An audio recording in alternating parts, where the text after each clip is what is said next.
time's yours. I believe that you are impatient to start.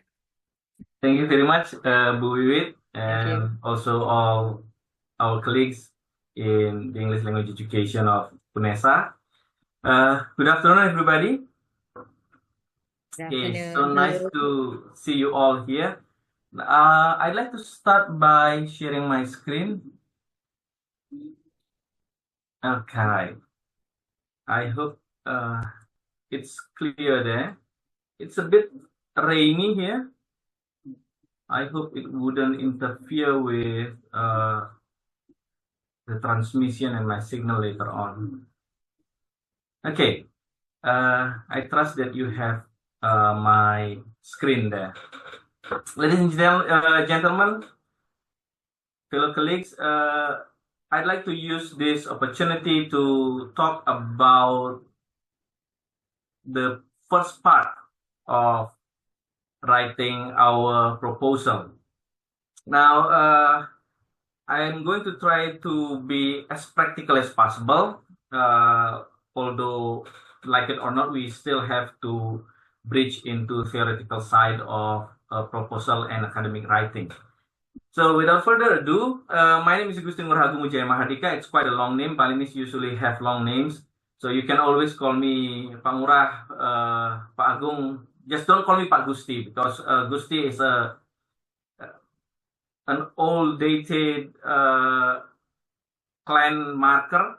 If you call me Pak Gusti, it will be the same with calling me Pak Raden. So yeah, better call me Pak Ngurah or Pak Wijaya. Let's start with the introduction of your proposal. This is one of the most important part and likely to be the most difficult one. I've seen students, I've experienced it myself, that writing the first sentence of your proposal.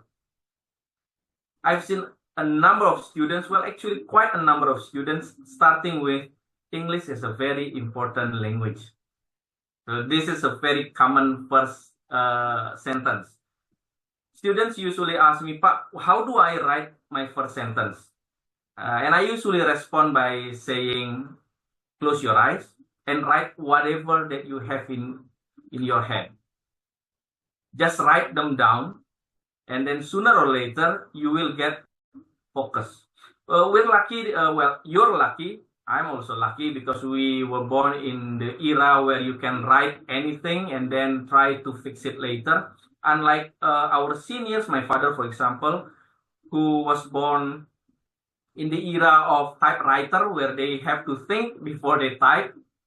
Nowadays, you can just simply write anything. It's just like taking pictures. You can take hundreds of pictures and then select the good ones later. We have that facility with us. So when you're stuck, just close your eyes and write anything that you have in your mind.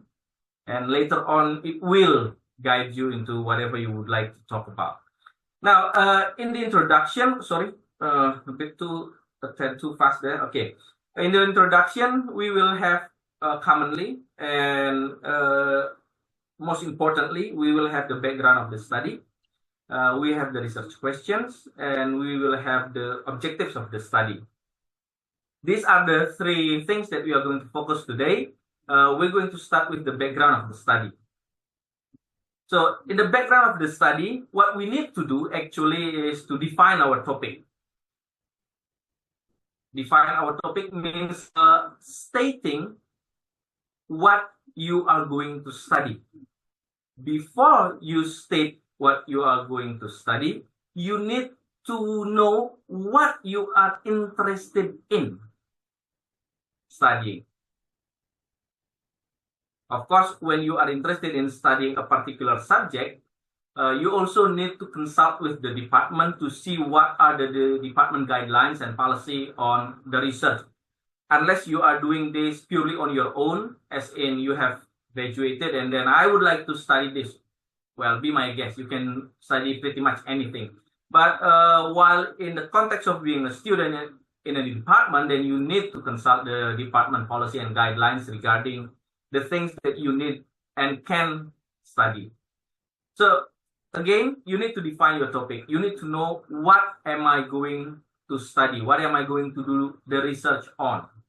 And then you need to situate your study. Situate your study means that you need to be able to say that this is my study here, and this is the relationship with the previous studies. So in situating your study, you need to know what do you know. That's the first thing. And second, what others have known. So let's say you're studying speaking. You need to ask yourself, what have I known about speaking? It will be difficult to study about speaking when you yourself, when us ourselves do not know anything about speaking in the first place. So we need to know what we have known about what we want to know. This is like, trying to know a girl for the man, or a man for the girls. Let's say that you are interested in a girl. You need to know who you are interested in, and you need to know what you know about the girl you are interested in. I like a girl. Okay, which girl? Any girl. Okay, that is not going to help. Okay, you need to be a little bit more specific on this. It's the same with doing this study. And you also need to know what others have known. So if I compare it with that kind of analogy, you need to know, let's say I like a girl, and then I ask around, what do you know about her? What does she like? Where does she like to go? Does she do sport or whatever? Things that help you study. It's the same here. Let's say you want to study about speaking. Okay, I've known this about speaking. I'd like to know what others know about speaking. So I read articles, books about speaking. So I got roughly the idea of what other people have known about speaking. This is important because when you're doing a research, you would like to be able to contribute to the body of knowledge. It's not wrong, theoretically, it's not wrong to do the same research with other people, but in your context as a student and our context as an academic, it would be quite a waste of time if we simply doing the same study over and over again. That's why we need to know what others have known, so we can contribute something. Okay, and then highlighting the importance of your study. This is very important because this is one of the major things that your lecturers will look for. So when I receive a proposal from my students, I'd like to see what is the difference between your proposal with previous studies. Again, if the same with other study, then yeah, you better find something else, something that will contribute to the body of knowledge. Itu adalah salah satu yang paling sering didengar. From the reaction, I think some of you already heard that. So yeah, it's very easy to locate the gap of your study and to assess whether you should continue or not. Okay, let's continue. This is the realm of ELT. So if you're doing study on any sort of education theme, this is the variables, this is the phases, this is the domains that you can do your study on. We have the presage variables. So this focusing on the teachers. You can study about teachers' formative experiences. For example, what is the effect of teachers learning to their ability to teach? Teacher training experience, teacher properties. So what are teachers' belief upon, let's say, the use of AI? And then you might want to connect between what they believe and what they do in the classroom. So this is based on the teacher. And then you can talk about context variable. You can study context variable, which means that you are going to study the pupil, the students. So what are the background of the student? What are the properties of the students? what are their ability, prior knowledge, attitudes, in the term of speaking research, anxiety, willingness to communicate.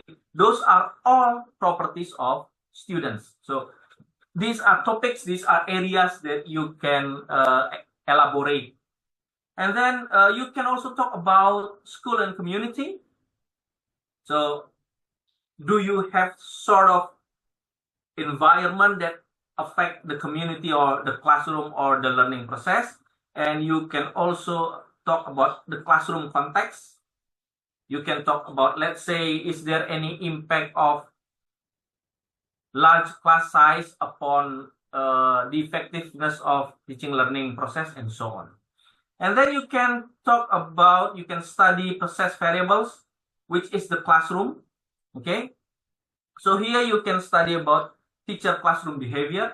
Currently, one of my students is studying the difference of teaching learning process between teachers who use translanguaging and teachers who do not use translanguaging. So this is part of teacher behavior in classroom, including also the impact of teachers' immediate or delayed corrective feedback. So those are all part of the classroom, the process variable. And we can also deal with students' classroom behavior, engagement, motivation, willingness to communicate with the teacher, and so on. And then the product. So we can see the result of the learning. And we can also, now long-term pupil effect, this is rather hard to do. For example, we do a research on their current situation, and then in the next 30 years, we interview them again, and then see what are the changes that they have gone through and try to correlate that with the study that we have done 30 years before. So again, these 4 variables are the main domains that you can conduct your study on, especially when you are dealing with with education matters. In our case, English language education. There are also, of course, other topics. Each department has their own guidelines and rules and policy on the topics that you can study. So you need to consult the department on that. But all, in general, these 4 variables are acceptable in any educational department. Okay, let's move on. After we talk about what are the things that you can do your study on, then you might want to think what you are interested in.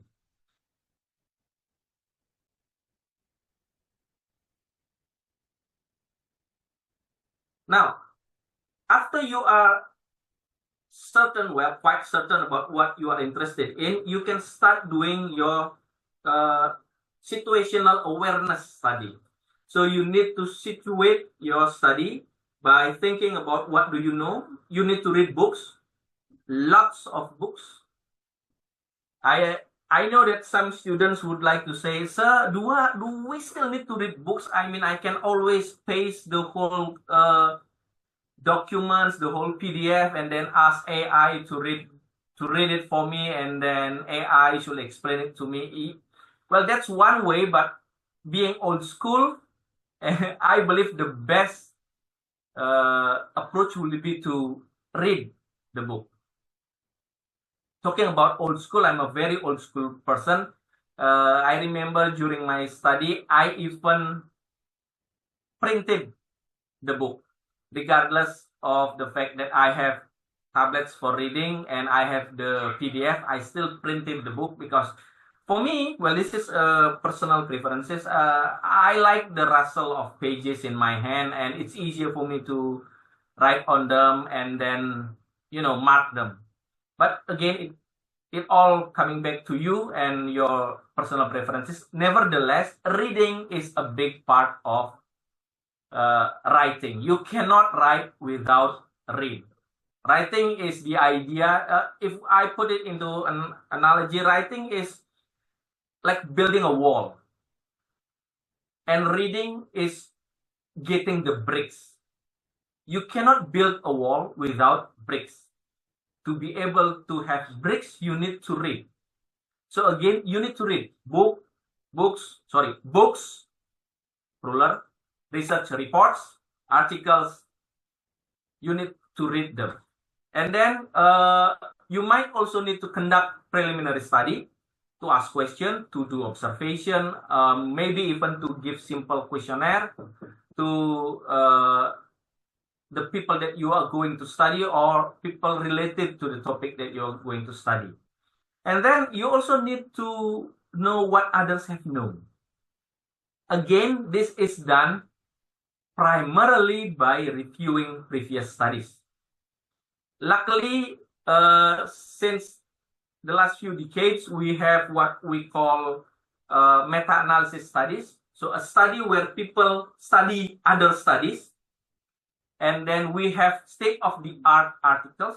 So this article tells us what is the hype thing in this particular field. This kind of article really helps because it means that you don't have to read a huge number of articles. Just read one article that deals with those articles and you got the gist of the lay of the land, so to speak. Yeah. So you got a global understanding of what you have in that field. What have been studied, what have not been completely studied, and what is still totally black. As in a map, you have clear, if I like to play games, so when you play real-time strategy, you have the clear part, you have the gray part, and you have the black parts. So in that analogy, with meta-analysis study, you will have most of the map of the land. So it's very important. Why? Because it will help you to identify your research gap. Remember, back to the previous explanation, it will be quite a waste of time if you simply are trying to do what other people have done. So you need to state explicitly your research gap. Stating it explicitly will help you sell your proposal to your supervisors and lecturers. Now, let's talk a bit about gap. Now, we have several gaps. In my personal opinion, based on my practical experiences, you need to know this and you need to write this explicitly and you need to be able to explain this. Because this is your selling point. Why do you need to study this? Oh, yes, it's very important for me to study this because of here. We have theoretical gap where there is a lack of suitable theories or framework to explain phenomenon in ELT. Our research, Bu Ninuk and I, and my research is based on theoretical gap and also several other type of gaps, namely the population gap. Why? Because the field that we were studying was quite new. It started around 2010, 2012. So there have been very little research on the field. There have been very little theories, and we need to find more empirical study. This is the best kind of study that have never been done by a lot of people. It's the easiest to sell gap. Kenapa ini diteliti? Belum pernah ada yang meneliti, Pak. And the lecturer will be, okay, this is very interesting. And then we have empirical gap, where you do not have enough proof. Let's say there is a theory saying that podcasts help, or let's say students will have better speaking ability, lower speaking anxiety in online setting. That's the theory. But we have not enough study to give empirical proof. This is also a very good kind of gap. Because you can contribute greatly to the body of knowledge. And then we have methodological gap. There has been a number of studies, let's say, on the use of AI in writing proposal. But all those studies were done qualitatively. None of them have done it quantitatively or the other way around. Now, this is a methodological gap. So I'd like to use mixed method because everybody have done in qualitative and quantitative mode, but nobody has done mixed method on the topic. So that's a methodological gap. And then we have population gap. Ini yang paling sering. And it's quite weak unless you can find a more academical background, supporting background to the population gap. Population gap is when your population has not been studied. So all the study on the use of AI and writing were done on junior high school. Now I'd like to do it in senior high school. Okay, acceptable, but it would be better if you can bring supporting data. Why do you need to study on senior high school student? Why? Do they have different properties than junior high school students? We can always argue. Study on junior high school students are study on students who have learned English for, let's say, 3 years or 9 years if they have studied from elementary school. But if we study students in senior high school who have studied for 11, 10 to 12 years, then we might find something different. If you say it like this, it will be more than just population gap. That will be an empirical gap. So you will have proof not just because they are different level, but because there is an underlying academic difference between junior high school students and senior high school students. A lot of students said, I'd like to do this in sekolah X. Why? Karena dekat rumah. It's a big no-no. Please don't do that. I'd like to do this in Desa X. Why? Because most of the study done were in urban schools. Schools where they have internet access. Let's say you're studying about AI. All the studies were done in schools in Surabaya. Now I'd like to do study in the bit of Bali, in places in rural area. Why? Is it because it's close to your house? No, sir. Because we have problems with internet, but students have motivation. So I'd like to know, will there be any difference?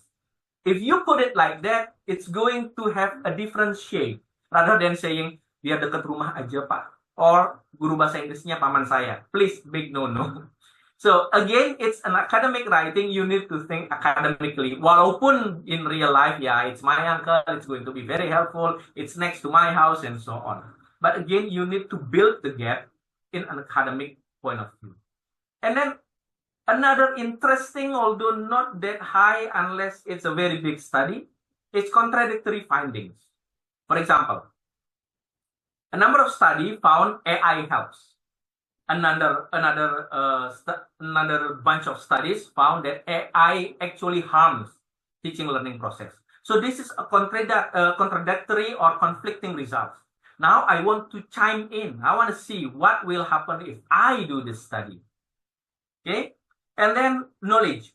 Now this is related to the empirical gap. So there is a broad lack of understanding on information about an important ELT topic. Let's say there have been studies on teachers' understanding of TPEC, but you have not found study that relates teachers' understanding of TPEC and their implementation in the classroom. This is a knowledge gap. This is also a strong kind of gap that can really sell your proposal. That's why you need to be able, that's why you need to read a lot. Why? Because a selling gap can only be done if you understood, if you know the lay of the land. If you do not know the lay of the land, it's going to be rather difficult to sell your proposal to your supervisor and your lecturer. Okay, let's That's gap. Now let's carry on to identifying gaps. Where can I find gaps? Easy. Get articles from highly reputable journals. Read them well. Okay, that's the hard part. Yeah, read them well means that you read them, okay, you scan them, okay, ini tentang ini, and then you skim them, and then you doodle on them like this, like what I did. You doodle on them. Doodle means that you underline, you make notes. That's what you need to do. Try to find highly reputable journal because they adhere to strict standard. Because they adhere to strict standards, it means that they will roughly have the same formula of writing. And you can find the gap usually at the end of the conclusion. Let's take a look at this article. I've highlighted the gap that already there. Let's see. Further study should be done on different level of education. Remember, gap yang tadi, ini adalah population gap. Such as in junior and senior high school, since the setting of the current study is higher education, gives a rather free hand for the instructor to design and carry out the course. So this study was done on university level. So it will be good to see whether teachers can do the same and have similar result in senior and junior high school. And also another gap here, it would also be interesting to study teachers' perception and students' perception of video production. And to see whether the idea of the teacher and the idea of the student meet somewhere or really run along the parallel line. So here, the gaps are already there. You don't need to think a lot, you just need to read well. And then another example, okay? Again, in reputable journal, you are expected to outline your delimitation of the study and also what you expect the next researcher to do. So it will help you to build your gap. So you can have it here, just like this. The gap is already there. And if none of the other researchers have done it, then you have a gap ready to use. Okay, now this is actually supposed to be some sort of practice, but we are pressed for time, so let's just move. I'd like you to identify the gap, but yeah, chased by time, so let's move. We have already some gaps here that you can use. This was published in 2023, so if you want to study similar topic, you just need to use Google Scholar, limit it from 2003 and see if anyone has taken the gap. If not, it's there for you. So again, reading is a very important part of writing your proposal, like it or not. And then you need to pose your research question. Again, you need to start from what you want to study, and then you need to narrow it down. I want to study about speaking. Okay, which part of speaking?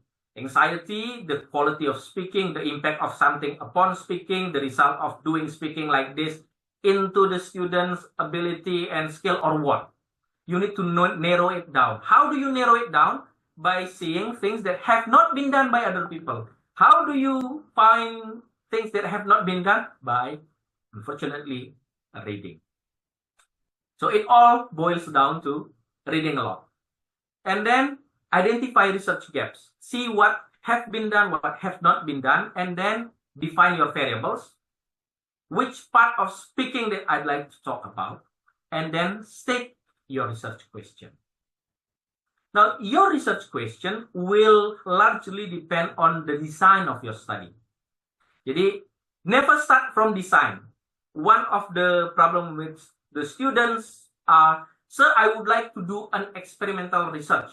Why? Because it's cool, sir.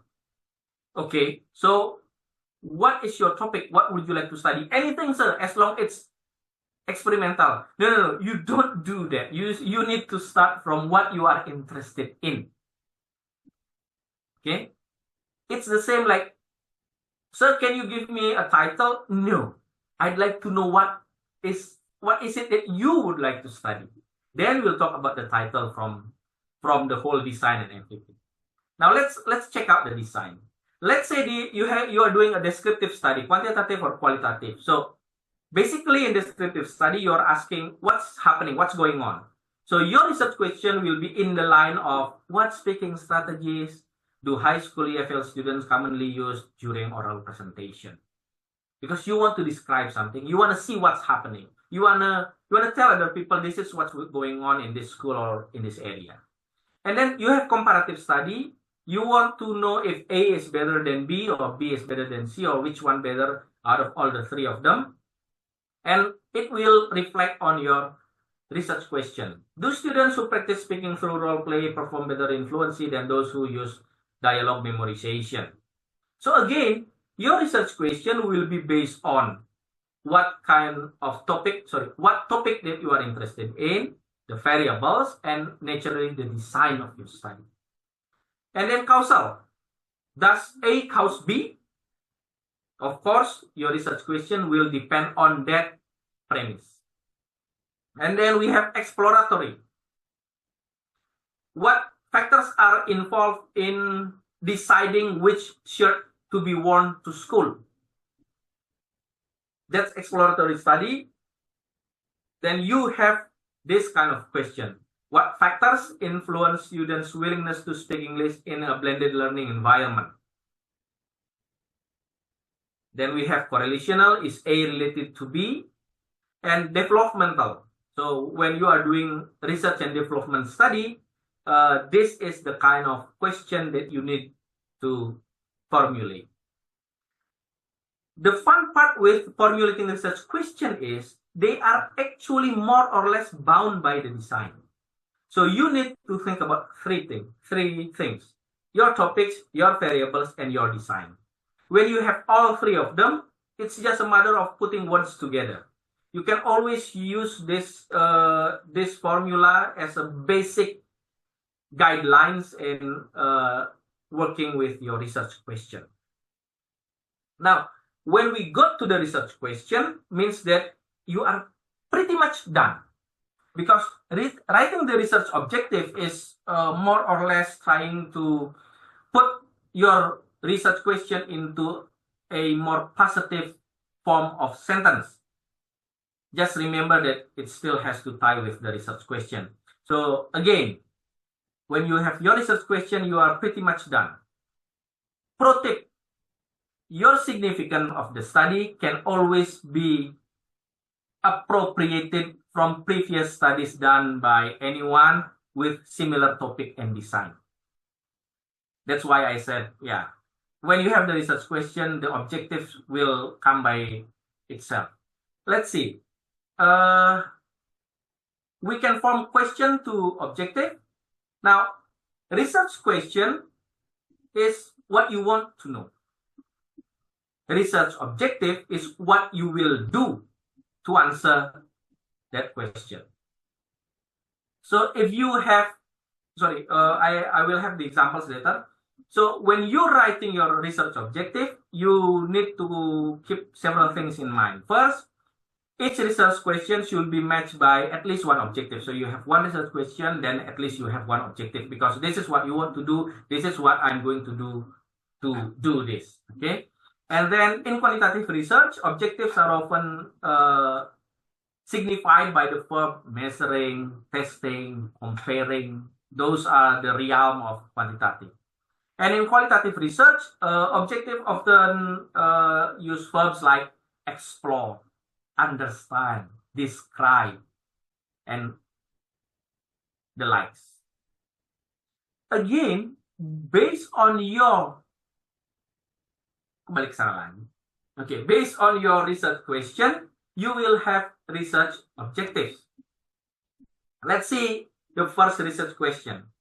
What speaking strategies do high school EFL students commonly use during oral presentation? That's what you want to know. How you will answer it? I will answer the question by identifying and describing the strategies commonly used by high school EFL students. It's as simple as that. Okay, and then do students who practice speaking through role play perform better in fluency than those who use dialogue memorization? How will you know? How will you answer this question? By comparing the result of their learning. So the objective is to compare the effect of role play and dialogue memorization on students speaking fluency. Again, research question is what you want to know. Research objective is what you will do to answer research question. Next, does the use of peer feedback significantly improve the speaking accuracy of intermediate EFL learners? What do we want to know? We want to know if peer feedback can improve speaking accuracy of students significantly. So, the objective of the study will be to examine, to see whether it really improves and so on. Okay, I have another example, but I would like you to focus on the last one. R&D is a big thing to do. Again, you as an undergraduate student need to think that when you pass, you need to remember two things. First, your skripsi is a course. Jadi skripsi itu kan didaftar di KRS. It is supposedly be done in 6 months. Theoretically, skripsi itu mesti selesai dalam 6 bulan. Kalau enggak lulus. Theoretically, okay? Because thesis is a course.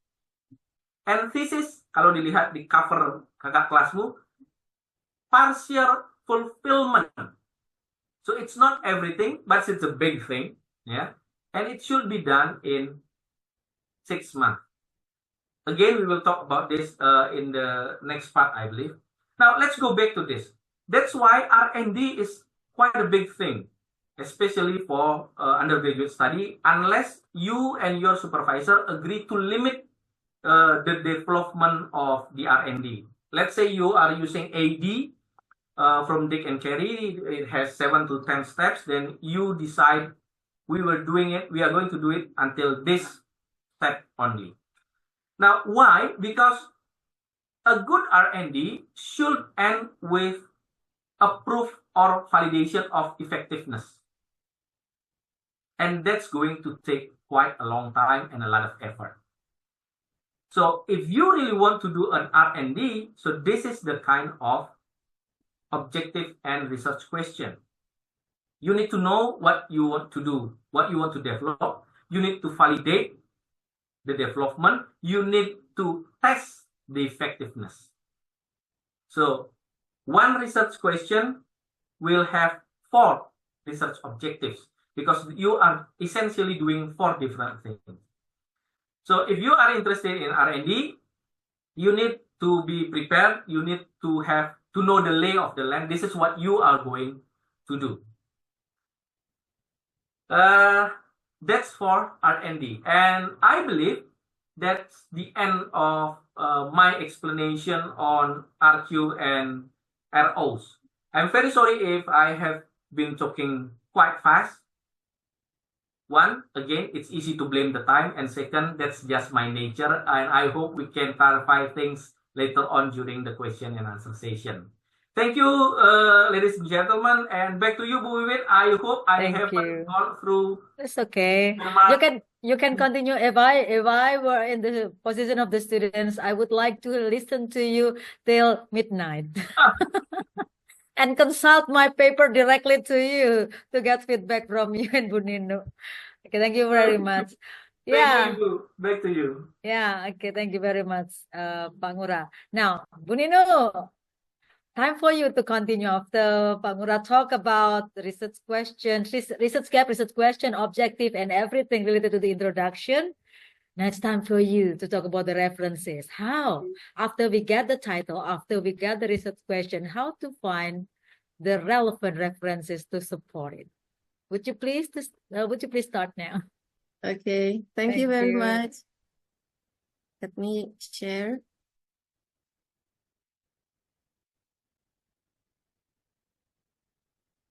Well, please, something else, yeah.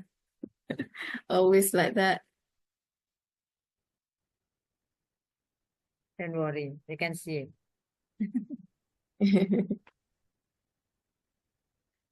Wait. That's good title. Proposal writing refreshment. It is a refreshment, indeed.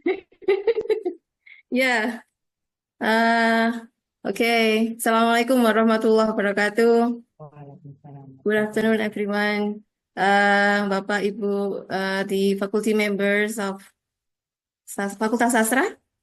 Bu, fakultasnya sastra nggih.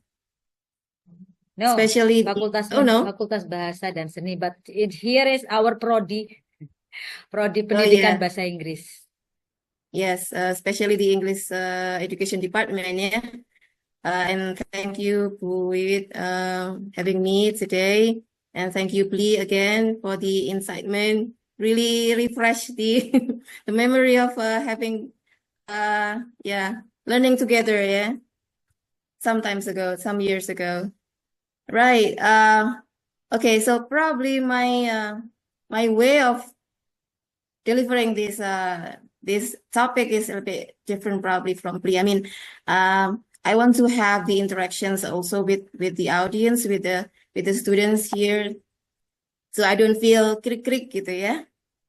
So yeah, please have some interactions with me, students.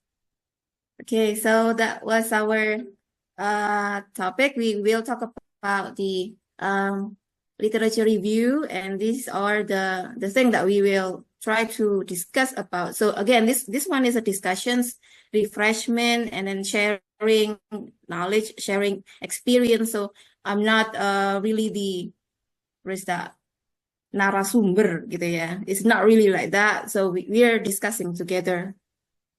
I'm sure you already have many knowledge from your lectures, and we are here to discuss it again.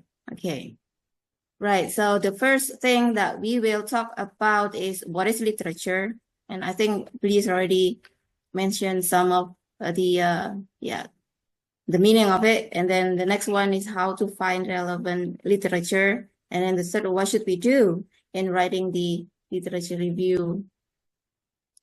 Okay, and then let's come to the first one. What is literature review? Oh yeah, by the way, Bu Wit, if I can finish this less than 30 minutes, is okay, yeah? Because because we're going to have a research, what is it, question and answer session. Oh yeah. Oh yeah, we're going to read the questions the students have previously put in the Google form. We'll try to discuss it.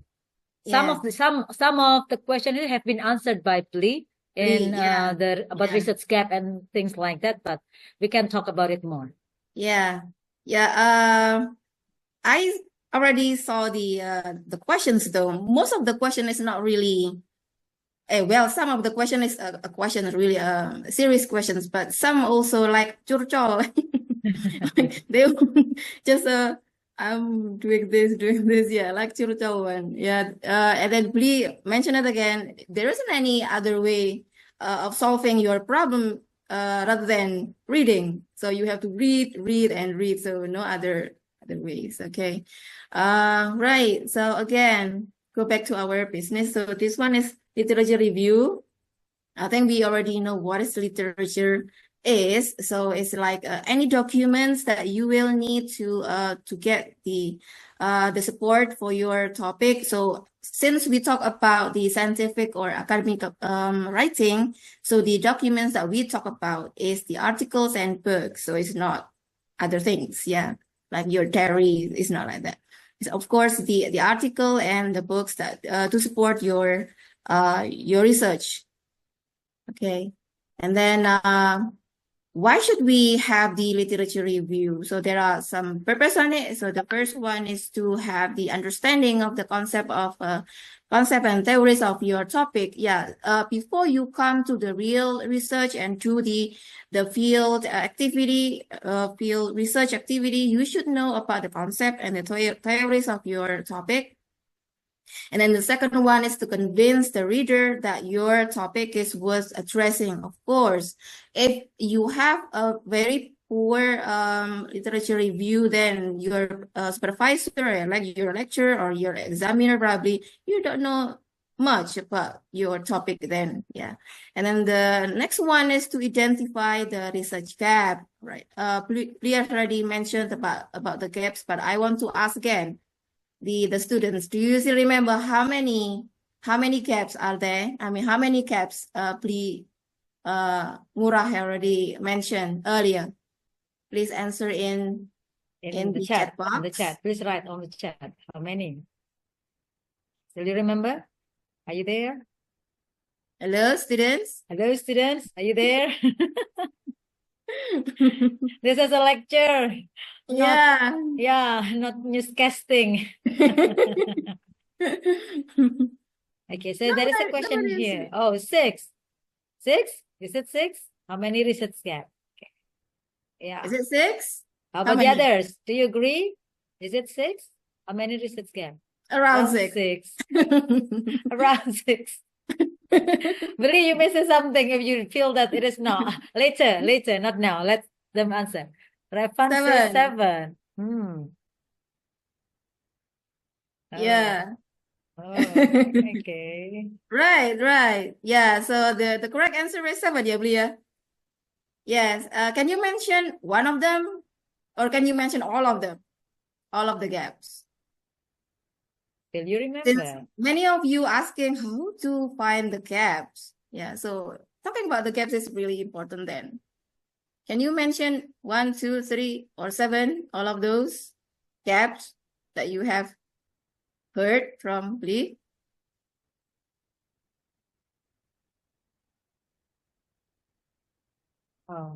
One, population. Okay. Right. Yeah. What else? 1. Okay. Oh, population, theoretical, empirical, methodological. Yeah, contextual. Okay. 2 more. 2 more.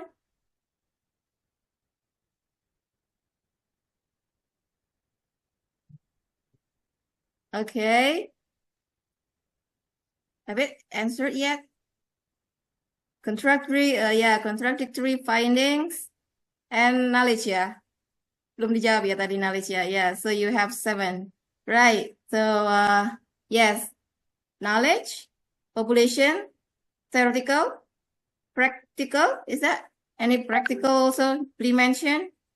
Empirical, and then the contradictory findings, or if we call it another name, is evidence gap, and then methodological gap. Right. Good.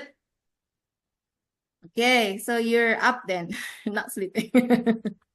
Okay, next one. So yeah, identify the research gap is really important. And then to support your study, and by doing the literature review is to support that one. Yeah.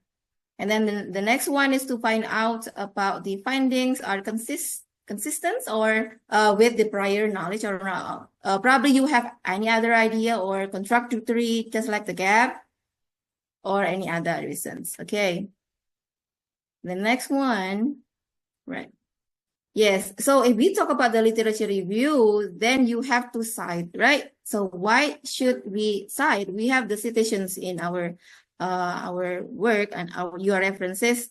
There are some points on that one. The first one is to take the credits, to give the credits to the researchers, acknowledge their idea, meaning that if you do not mention their names and you claim it as yours, then it's stealing, right? So it's a plagiarism. That's why you need to mention their names. And then to enhance the credibility of your work, yeah. So if you mention their names and many names of the other experts earlier, then your supervisor will think that, oh yeah, you do a lot of reading and then your literature review is good, something like that. And then the last one is, this one is for plea, to show off your scientific knowledge. Yeah, meaning that once in a while we have to show it to the others that I have read many articles. Yeah, a good one. Yeah. Okay. Right. Let's come to the second one. As I said, this one is really quick. Yeah. how to find relevant literature? Is it that hard to find the relevant literature for the for our work? There are some tips I can give you. The first one is write the keywords. I think you already know this one. I mean, none of our discussion is you didn't know. You actually know it, but we try to refresh. Yeah.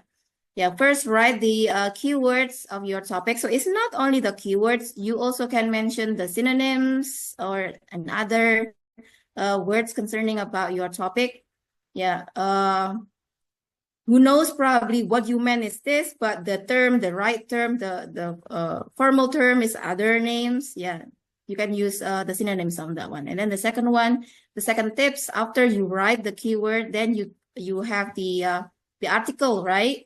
And then you should also pay attention to the recurring citations to know the big names. Yeah, if you want to impress your supervisor, then give the big names to your work. So it's not only the names of someone. I mean, you should. There are many big names in every topic. Yeah, I will give you the example later.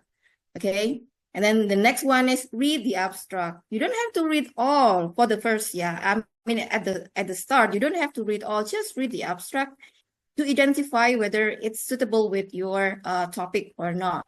And then if you think it's good, you love the article, this is me, then you can check the references in the back, and then you can find many other references, articles, books that you want based on your topic.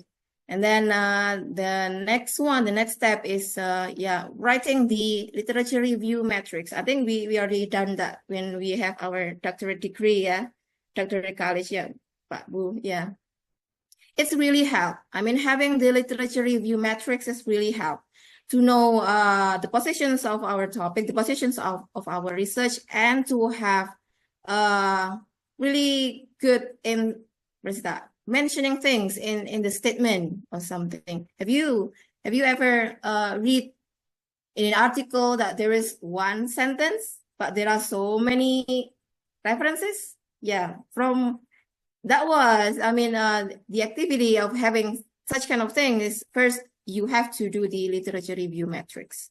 And then, of course, the last one is start writing and paraphrasing. Okay, let's discuss it. All right, so our first tips or steps is find the articles, right? I think you're already familiar with this one. Which one that you usually use? I mean, you're the generation Z, right? I mean, you already familiar with this one. I am the old school one, so I'm not really, into many webs. Oh, here, Which one that you like? Revan answer Sage Journal. Yeah. Which one that you like, students?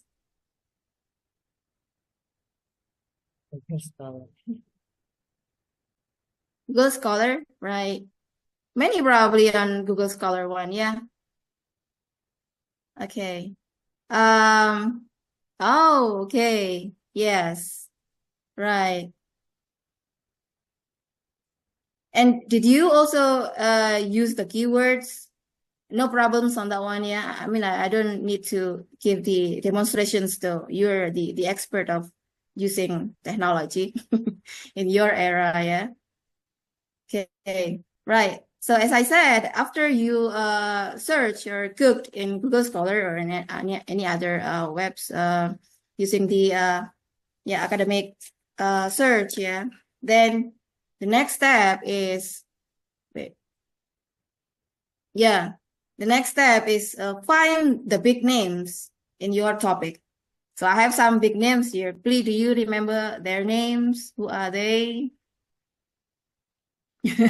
I'm sure you do, right? Yeah. So the first one is Jaxie Richards. Well, this one is only the example though. We talk about autonomous learning or informal learning, out of class learning, or oily or idle, yeah. So we talk about this big name. So the first one is Jaxie Richards. He is the one who mentioned the autonomous learning first, and then we have Phil Benson's also about autonomous learning, but then also have books about beyond classroom learning, and then we have higher rangers. Yeah, mostly the article is talk about the willingness to speak, willingness to communicate, and then this one is Please favorite, Jeffrey Jeffrey Sackett, yeah, the oily one, the oily one, and then the last one. Do you know this person? Yeah, this is our dearest Opa. Opa, because he is from South Korea. Yeah, Chusong Lee, who has the idol one, having the framework about informal digital learning of English. That's that inspired us having research about it and finish our doctorate degree every year. Okay, right. Next one, as I said, after you have the references that you like, and then with their big names, and then next step is read the abstract as a start, again, as a start, because basically in the abstract is already complete. You have everything in the abstract from the theory that the topic is about talking about, and then also how to do the research, and then how is the conclusions or the results. If it is matched with your topic, then you can continue. Yeah. So the next one is finding other sources from the references again. If you think it's good, so yeah, the next step is find others. There are so many then. So there isn't any excuses. I cannot find a good references. You can, yeah, use this these steps, yeah. So find one, and then the others will come later. Yes. So yeah, after you find many references already in your hand, then do not forget to have critical reading and analysis. Again, Blee already mentioned how to have the critical reading and analysis, yeah, by having the schema and abstract, and then yeah, having the conclusion, and then read the first sentence in each paragraph to understand the topic that you're looking for in the article, yeah. Okay, after you do this, then the next step is have the literature review metrics. There are many actually the metrics that you prefer. So this one is only the example. So yeah, many example on this one, and we did this at that time, right? So we did this. So Well, we yes. this kind of I think metrics. students from my class also were forced to do this. Oh yeah, that's good. I student from my I mean, previous it really helps. classes. Yeah, it's really helps, isn't it? Yeah. Yeah. Yeah. So As long as we by have doing time to read, this, Bu Ninu. yeah, Mhm. right. So actually, we can have this kind of metrics only by reading the abstract first, because it's already there, right? And then we know our positions, whether it's following or it is different ideas or something else. Yeah. Okay, so this one is only the example, right? And then the next one is yeah, studying writing and paraphrasing. Do you know why I give you this picture? I'm sure you yeah. AI. So whether you choose to write with or without AI is your choice, yeah. But again, we're the old school one. we prefer to have no AI, or probably, yeah, well, some AIs really help. I mean, we cannot say that it doesn't help, no, but you should be careful in using AI. Yeah. First, you have to have enough knowledge about it, about the topic that you're talking about, and then using AI is a kind of helping you to do it smoothly, but not writing for you. Yeah. Okay, I think we almost done. Yeah. These are some AI and and help you in writing the literature review. Do you know all of these? Or do you have, probably you have many others, yeah? Have you used all of these, students? Will you confess? Will you confess? Yeah. Have you used all of these, students? Well, probably you have used Quillpot or Grammarly. Yeah. Well, at least we use that one too, right? But the others experience is okay though. Yeah, right. And then well, there is a saying that when I follow the what is that? Yeah, this one is a prompt from what is that? Finita Dewi, right? Finita Dewi, mentioned by Pak Jati, that if you use AI, don't forget to have this kind of prompt, role, context, task, and resources. Okay, I think that's it for it. I really don't have anything to say though, because your students already know everything. So just this one is just a refreshment. Okay, thank you very much. Back to You're you, welcome, Bu Wit. Bu Nino. Well, thank you very much. Well, and we are going to use AI, we should really know what we are looking for. Because if not, AI chatbot will mislead us. Mislead us to wrong names. When we are trying to find the big names, AI chatbot could mislead us to wrong names. I happen to experience such thing because I tried to use AI, but the AI gave me wrong big names. So the names is not really someone who are important in that topic, but the AI give me that name, and then I ask the AI again, are you sure with your answer? Validate, clarify, check many times, and then the AI asked me for apology. That's skill. Okay, thank you very much, Bu Nino and Bli, Pak Ngurah. Sorry, students, I'm accustomed to call him Bli, because we are respecting our Bali fellows by saying Bli usually. Okay, now time for Q&A. And as you know, previously, Bu Nino and Bli, we have got questions. Let's check the questions one by one, okay? Let's check the question one by one and answer it. We're going to try to answer each of the question. Wait, I'll share the questions to you. Can you see it, everyone? Is it too big? Can you see it clearly?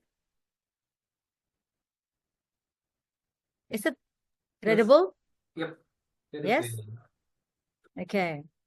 So let's take a look at the question number one.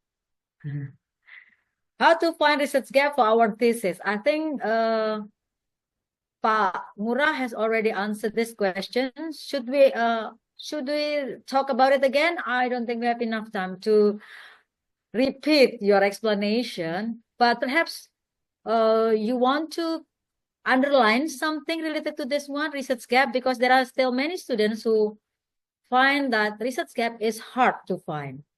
And they mistakenly choose statement from the article they read and claim it as the research gap. What should we actually do if we want to find research gap? I think what Bu Nino mentioned about reading a lot to help to find research gap is good. But how to find the research gap after reading a lot? Would you please clarify? Bu Nino first or Bli first? Up to you. If who with me, yeah, it's okay. Yeah. Then probably Bli. Bli is the gong of everything, yeah. I mean, if concerning about my topic, literature review, then you can find the research gap by reviewing the literature. By having the literature review metrics, for example, then you can find the gaps of your work. Can I show you my metrics? Okay, wait. Yes. Please do.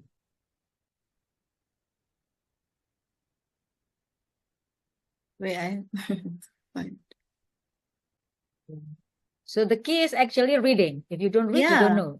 Yeah, of course, reading is the most important one. This is what I did when we got our dissertations. Yeah, and then I read many articles, and then I have to find out what is the difference, and then what have the other researchers have done. So by knowing this one, so we have the result. So I from all of the articles, then I have to make some topics.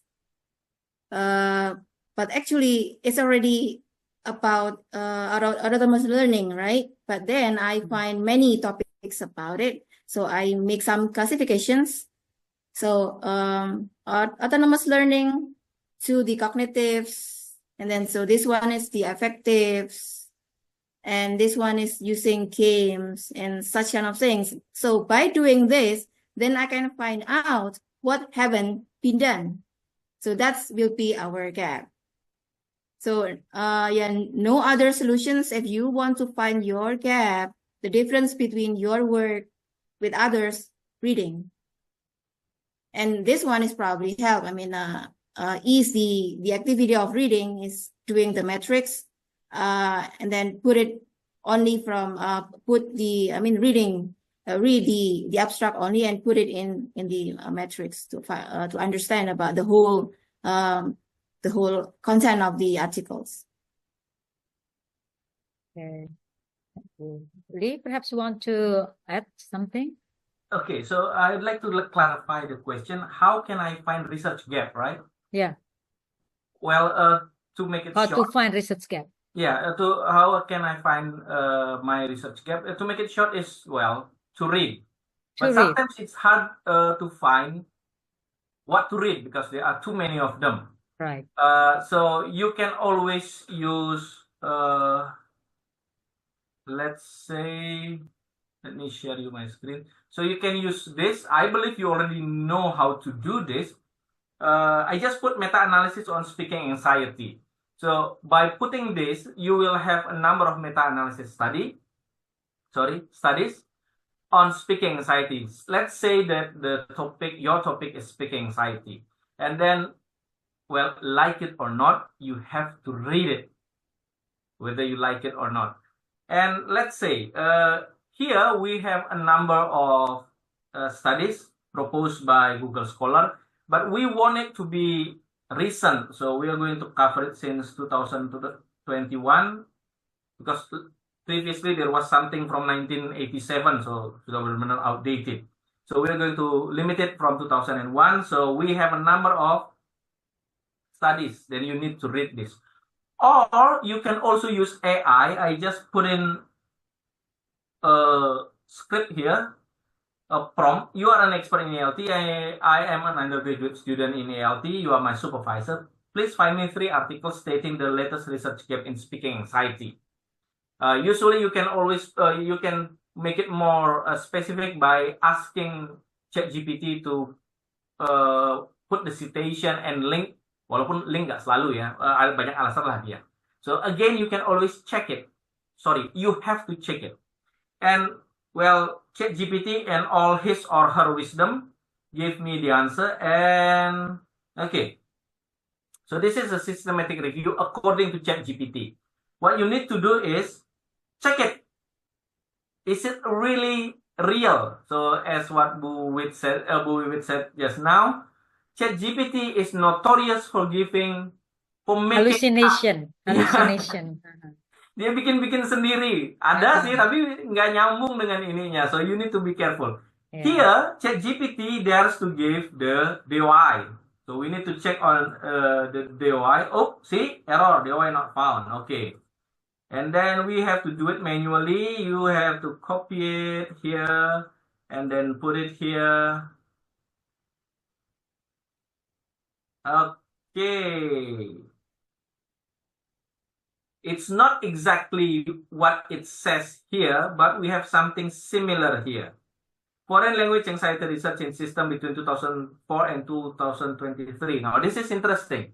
You need to go there and then you need to get the paper and then read them. At least it cuts the process in half. If you don't ask ChatGPT, then you need to find manually by using only Google Scholar and other databases. So let's go back to Google Scholar, to ChatGPT. She or he, saya nggak tahu ya. It says that these are the research gap. You need to check this with this article. Is it really so? And then the next part, investigating blah blah blah blah blah blah. Okay, let me see. Is it really true?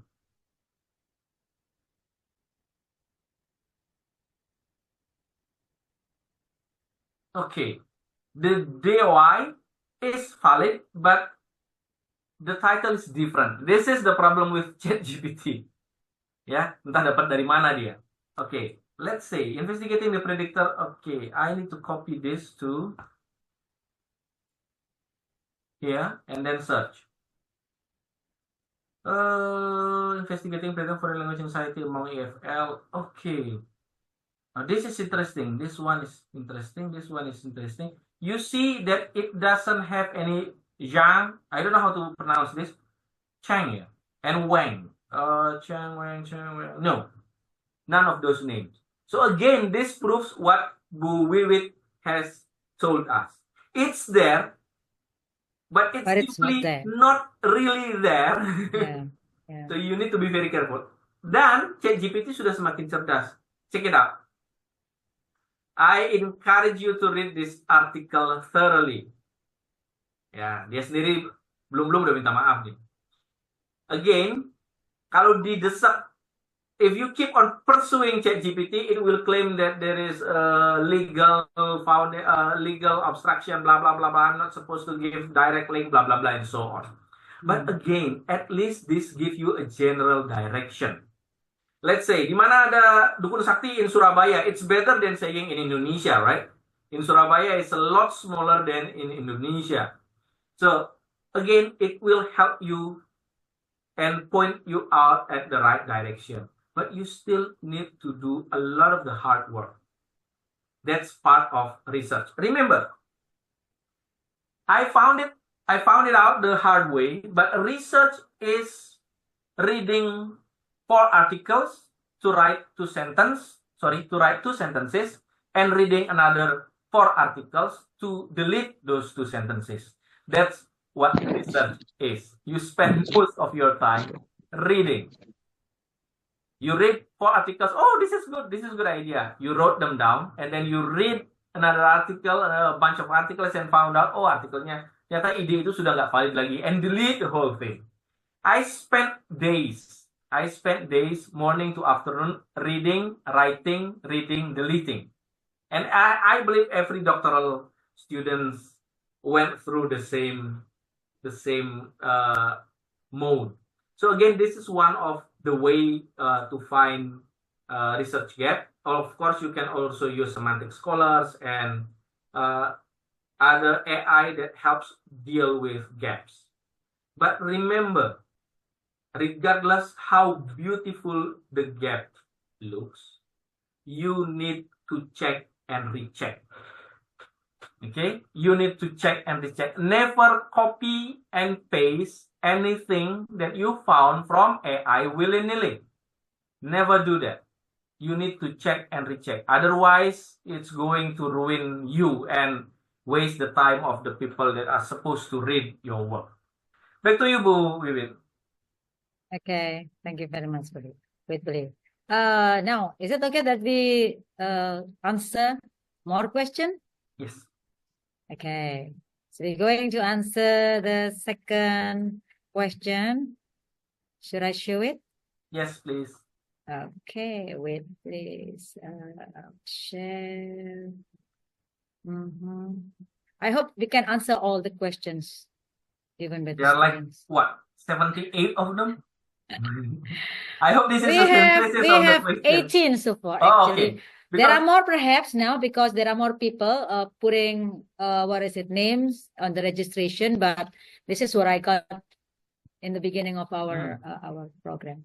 Yes, the second one, when working on writing a thesis proposal, how do I make the material simple and easy to understand? And I find it very difficult to understand material that is too complex.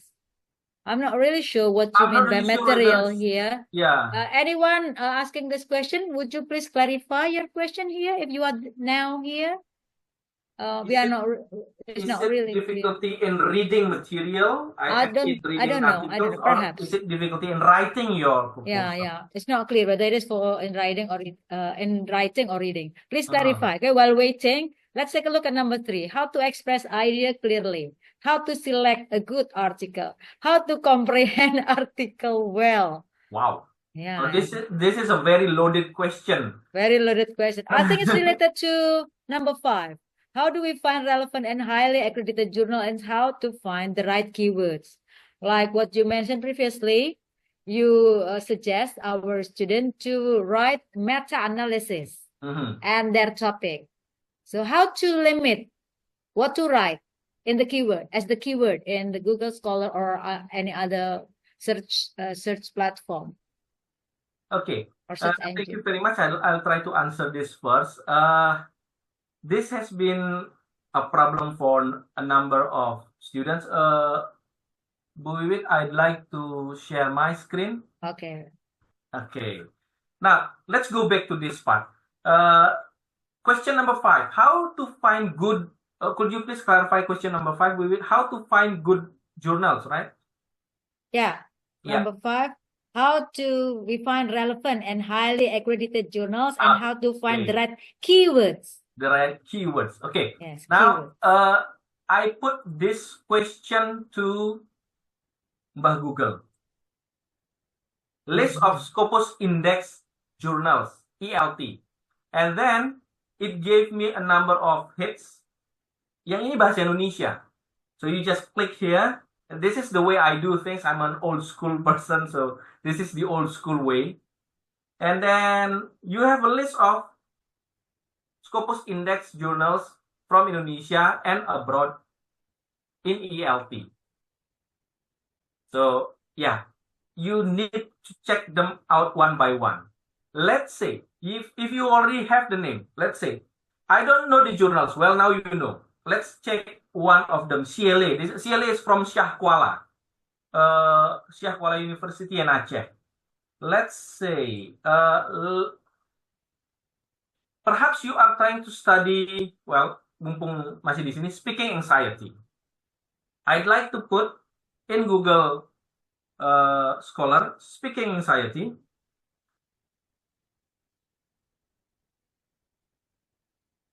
And then I'd like to put CLA just to limit the paper from CLA. Let's see if it works.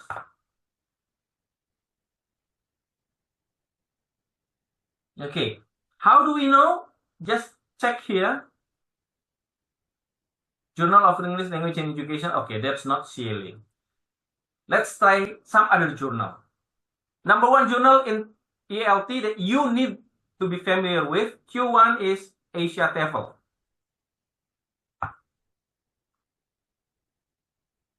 Okay, let's see.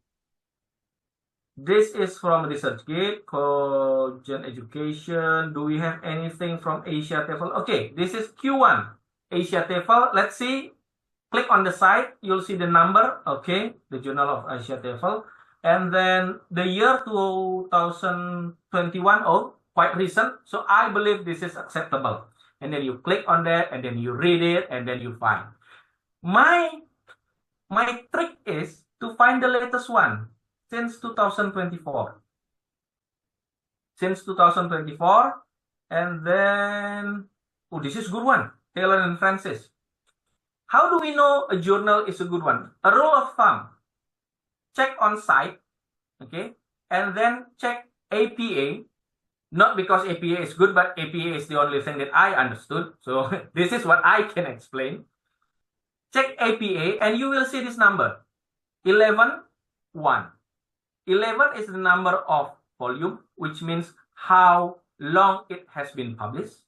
The bigger the number, the better the quality. Itu rule of thumb-nya. 1 year, 1 volume. This is volume 11, means it has been around for 11 years. Okay? And then issue. This is issue. So in 1 volume, in 1 year, a journal can publish a number of issues. Rule of thumb. The more the issues, the less the quality. Good journal usually do not go further than 4 issues. More than that, most likely you're trying to get APCs. So you can check. And then, let's see here.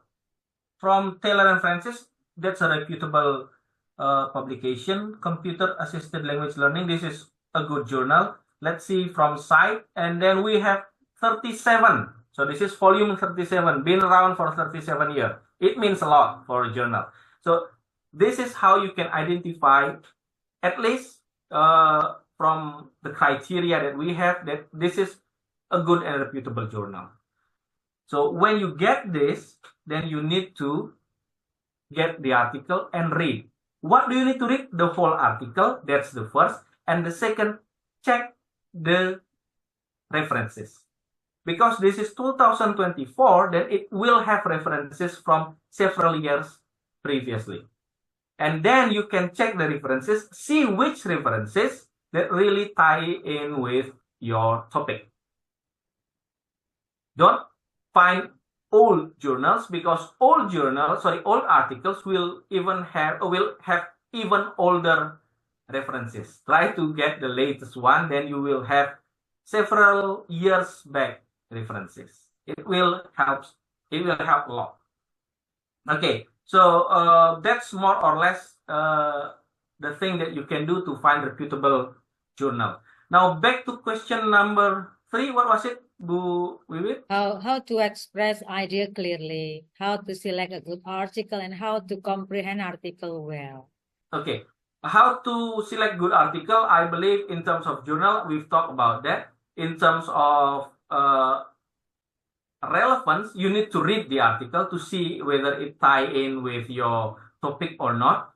And then how to express idea clearly. Now, this is a hard question to answer because it does not only deal with reading, but it also deals with writing, mostly.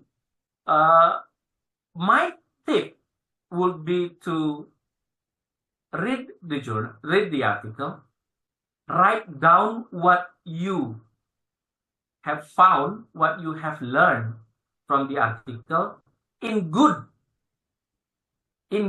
bahasa Indonesia.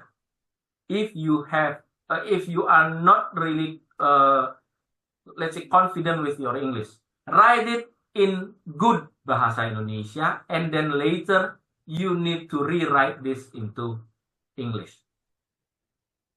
Okay? Why do we need to write it?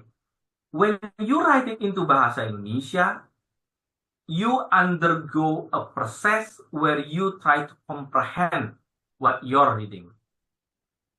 Do not copy and paste, because it will not help your comprehension. Why good bahasa Indonesia?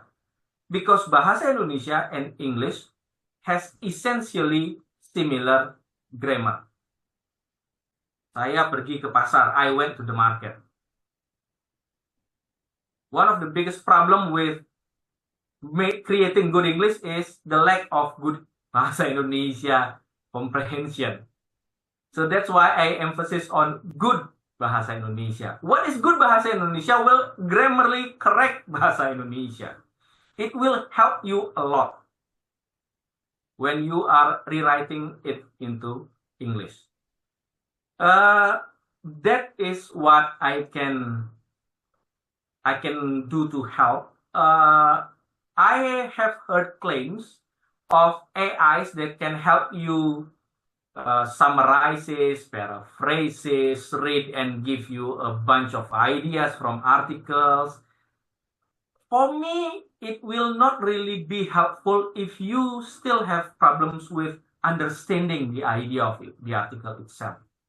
I've talked to a number of people and a number of my colleagues, and we agree AI helps when you have good understanding of what you're doing and of what you're trying to do. In other words, if you have good understanding of English, if you have good understanding of research, then AI will really help you and you will have reap a great benefit and produce high quality materials. Why? Because it helps. But if you still have problems with those two areas, both English and research, then I'm afraid, in my opinion, the best way is to go old school. Yes, it's longer. Yes, it's more painful. But believe me, the result will justify all those pain, all those endless waking up in the middle of the night and trying to reread the article for the 7th time in a row. It's old school, but it's old school, it's classic. It's classic because it works. Just more painful.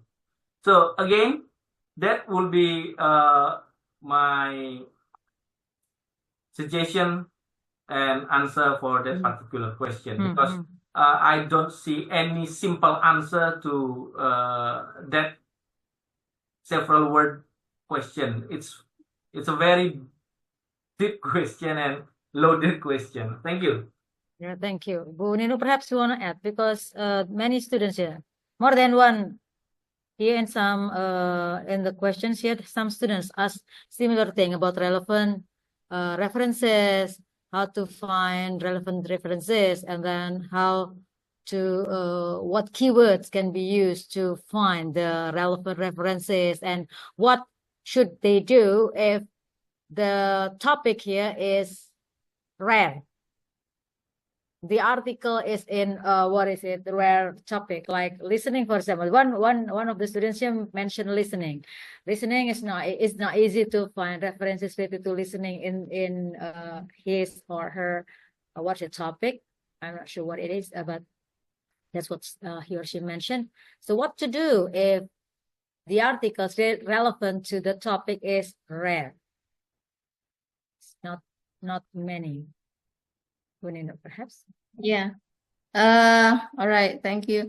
I think Belia's already answering that questions though. I mean, yeah, use the the correct keywords is really important to find the relevant articles, right? And as I said before, mentioning the keywords is not the only one. So find the synonyms of it.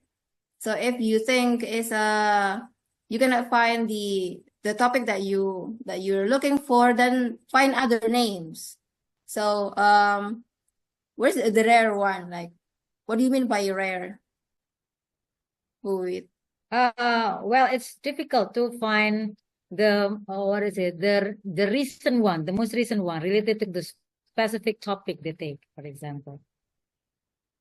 Like, for example, my own dissertation, for example, Bu Ninu. So I talk about principle of extensive reading. There are many articles about extensive reading implementation, the benefit of extensive reading, but there are very few articles about principles of extensive reading, or whether the principle is implemented or not. Very few. So do you have any suggestion what to do if it happened? Well, the thing that I did actually find and find. I mean, and read. If you cannot find the article, the thing that you want, then find it again from the other references. I mean, again, to open another articles, to open the good article is not always we found it in the first try. So pick any article that concerning about your topic, and then if it is closely related, then get the check the references in the back, and then later you will find the right one, I think. Okay. So students, perhaps one other thing, if I might add about the topic itself, you have to see the title you are using. Okay, what title you have, what topic you have. Bu Nino, Pa Ngurah already mentioned. What's your topic you focus on? Your variable. You can use it as the keywords, because if not, it will be too broad. So you have to make it specific. Some students perhaps find difficulty because the keywords they use are too broad, so they cannot find the relevant one. Do I answer you, students, or you want to add more questions? I may add, yes. If you have looked high and low, and then you haven't found the references or the article, actually, that's a gap. Yeah, that's a gap. That's a gap. That's a good thing. That's what I did. So I got difficulty to find many references related to what I did. So I then finally briefly said that that's the gap, because it was very hard to find. Very few people doing it. So I said that that's the gap, one of the gap. Yep. That was what happened to me when I studied and looked for articles for my topic. I realized that there have been no study on my topic from the point of view of the teacher. After going high and low, left and right, I realized, wait, this is a gap. This is a good gap, because now I can say that there have been no study, walaupun sebagai akademisi we can not state no, because there is always that at least 5% of the chance of being wrong. So I stated there has been fairly little study on this from the point of view of the teacher. So again, if you cannot find it, then it might be a gap. And the second, as Bu Nino already stated before, it is very rarely, unless you are a very lucky person, that you got all that you need based on a single keyword search. Yeah. Most of the time, it will be like a detective work. You read this article, and this article mentions somebody, and then you read another article. This article also mentions the same person, and then you try to find that article, try to read it, and then this article mentions another person, you find that article. It's more or less like a detective work. You need to follow the breadcrumbs. The problem is, a lot of my students expected that the gap, that the references comes to their door via Gojek or GoSend. So you enter a keyword, and then lo and behold, it's there. It's rarely the case. Even when you have the right keyword, you still need to read and to validate whether this is the article, this is the information that I seek. So again, like it or not, it all boils down to really reading the article and the sources. Okay. Thank you. Back to you, Bu Wiwit. Thank you. Now let me continue the sharing. There are still questions. We still have many questions here. Okay. Yeah. Can you read it? Yeah, please. Nino? Number 4. Is there any advice in order to write chapter 1? Okay, chapter 1, that's my part. My advice is write it. Write it, of course. I remember I spent a week reading and just imagining how beautiful my first chapter will be. So when you read, you got a number of ideas, and then you try to put it together in your head, Don't do that. Pick up your pen or pencil, pick up your notebook, and write everything that you do, everything that you know, more or less like a mind map, and then try to link them and to connect them around. The worst thing, in my opinion, in my experience, not just in writing, not just in academic life, the worst thing that you can do is to think about doing something instead of really doing it. You really want to have a good chapter 1? Turn on your laptop, find the articles, download the articles. In my case, print the articles. If you are accustomed to reading screens, read the articles, write down things that you think is important, make references matrix, then you'll get somewhere. Because otherwise you will keep on thinking about, oh, what a beautiful introduction I would have. So my suggestion is write it. So actually, basically, it's to read and write. Read and write.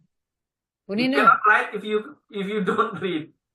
Yeah, so students, unfortunately, we cannot just tell you that that's okay. Without reading, you can write. It is something impossible. So like or not, because this is something very academic, so you have to read. If you don't read, it will be impossible to write. What Bu Ninuk has shared about metrics, I believe that it helps a lot. So every time you have found an article which is relevant to what you do, please put it in your matrix so you will not forget what you have found.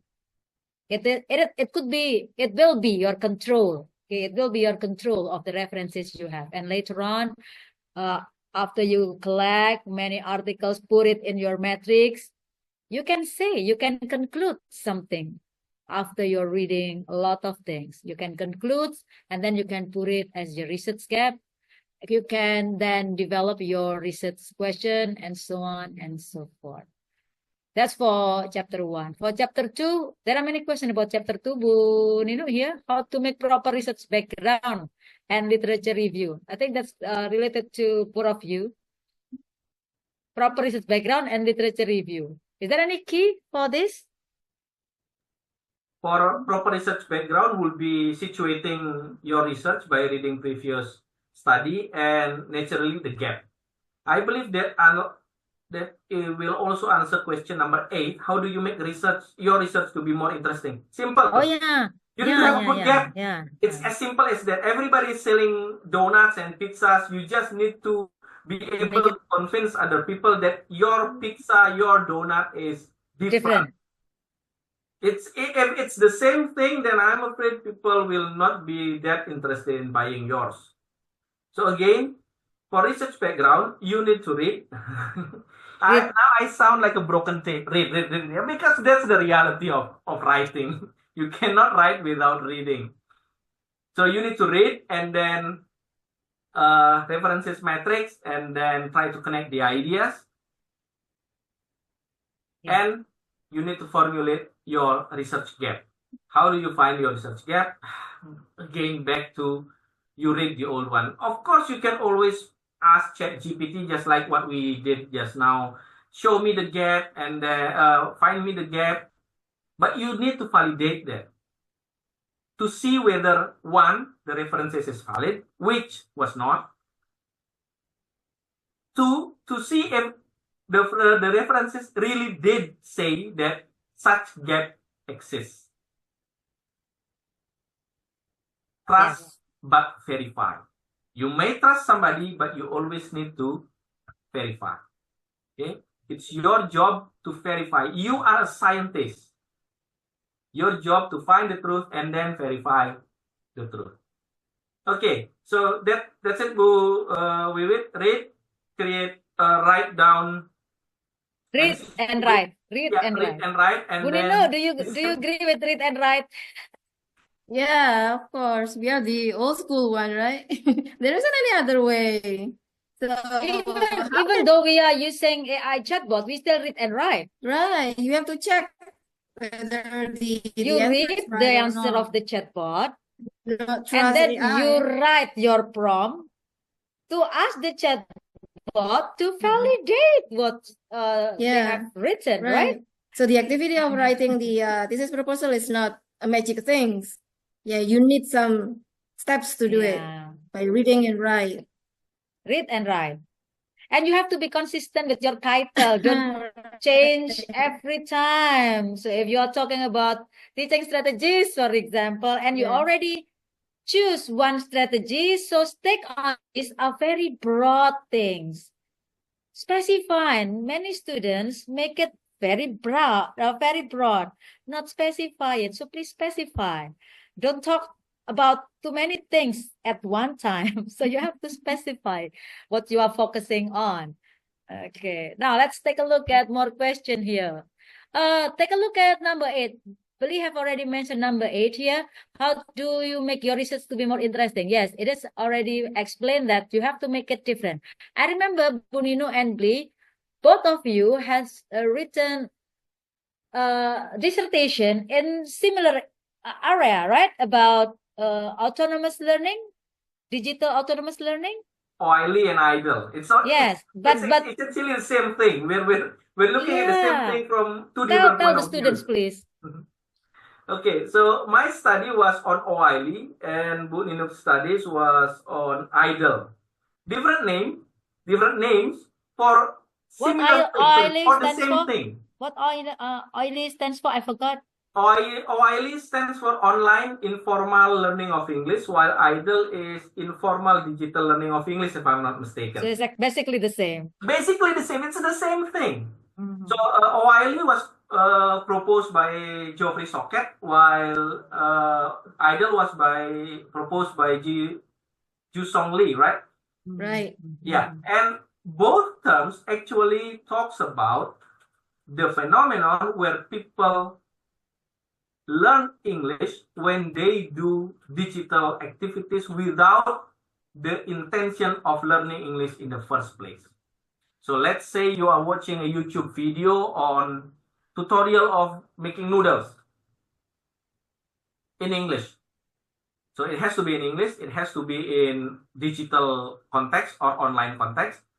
It has to be based on the idea of not learning English, and later you learn English because of doing that activity. Itulah OIL. So you learn without the intention of learning while doing it in online setting.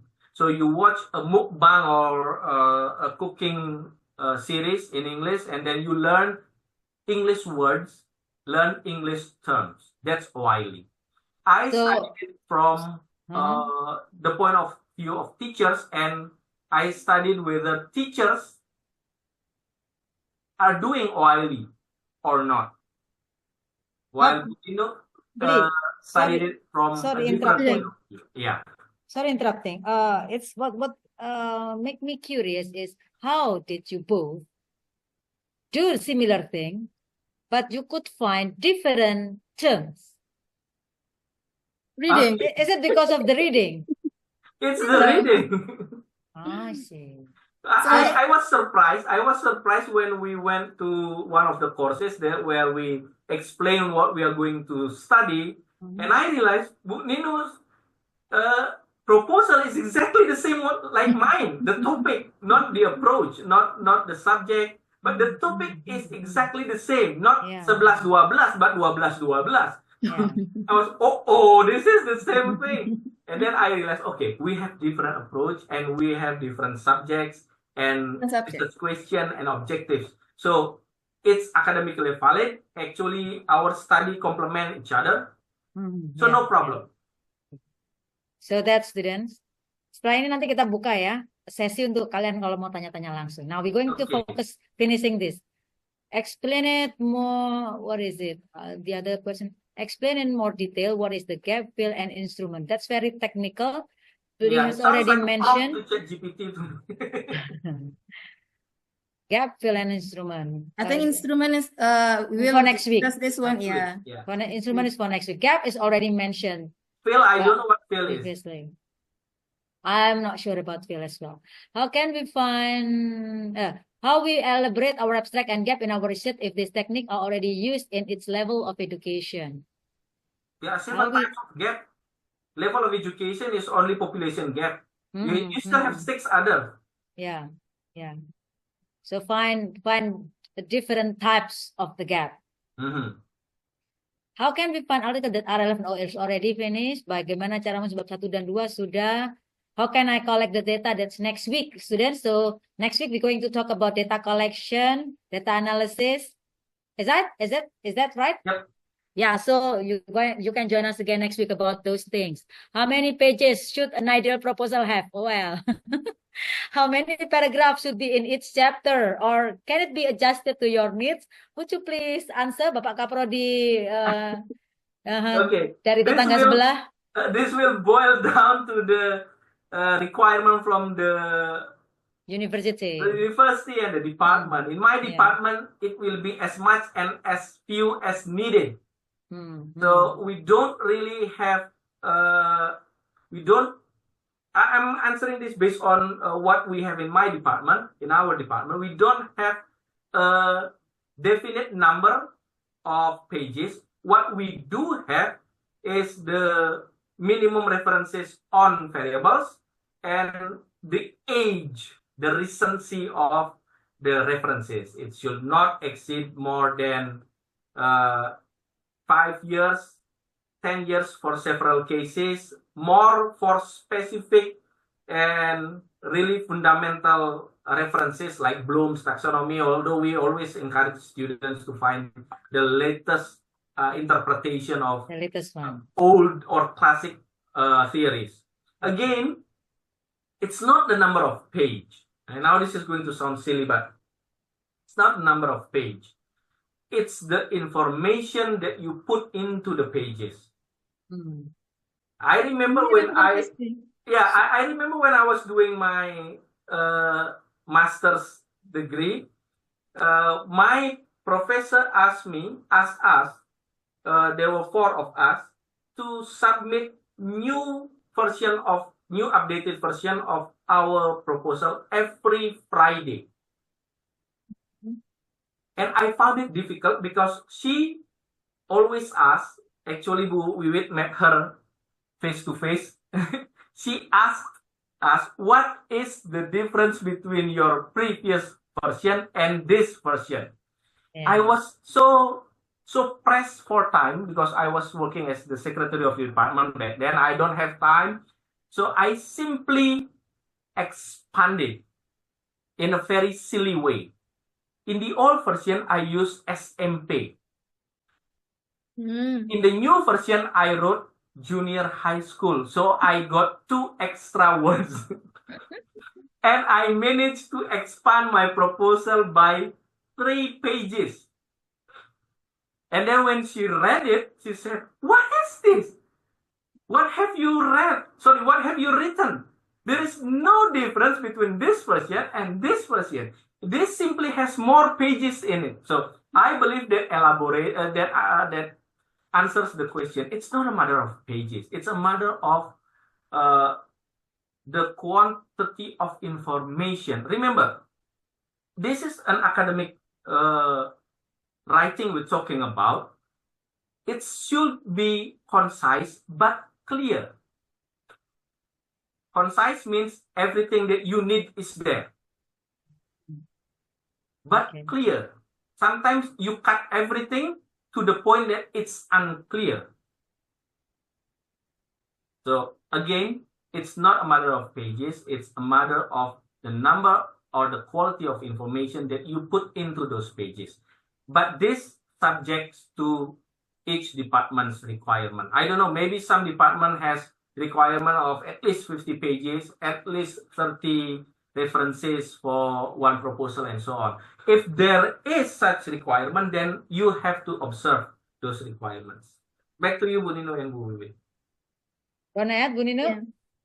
Yeah. The thing that I remember, can you hear me? Okay.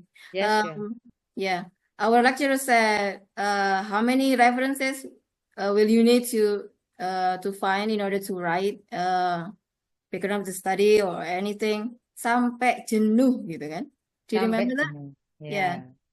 That's about until we cannot find it anymore. That's the references. Yeah, for the references. For the references. Here the students ask how many paragraphs to write, how many pages. Oh yeah, How many again, I paragraphs? completely If it is like learn with the yeah, policy of each yes, department. about how many paragraph, how many pages. It depends on the requirements of the Yeah. university, of the institution. Mm. But if it is about the references, of course, until you cannot find more. Yeah. The same way with my students when they ask me how many references, ma'am, sampai jenuh. Yeah, Sampai that's the jenuh. only answer. Sampai yang nyari jenuh, yang baca jenuh, ya. Yeah, I would like to add one more. I found this a number of times. A paragraph has a requirement. Satu ide pokok yang diterangkan oleh satu kalimat pokok diikuti oleh sekian kalimat penjelas. That's a paragraph.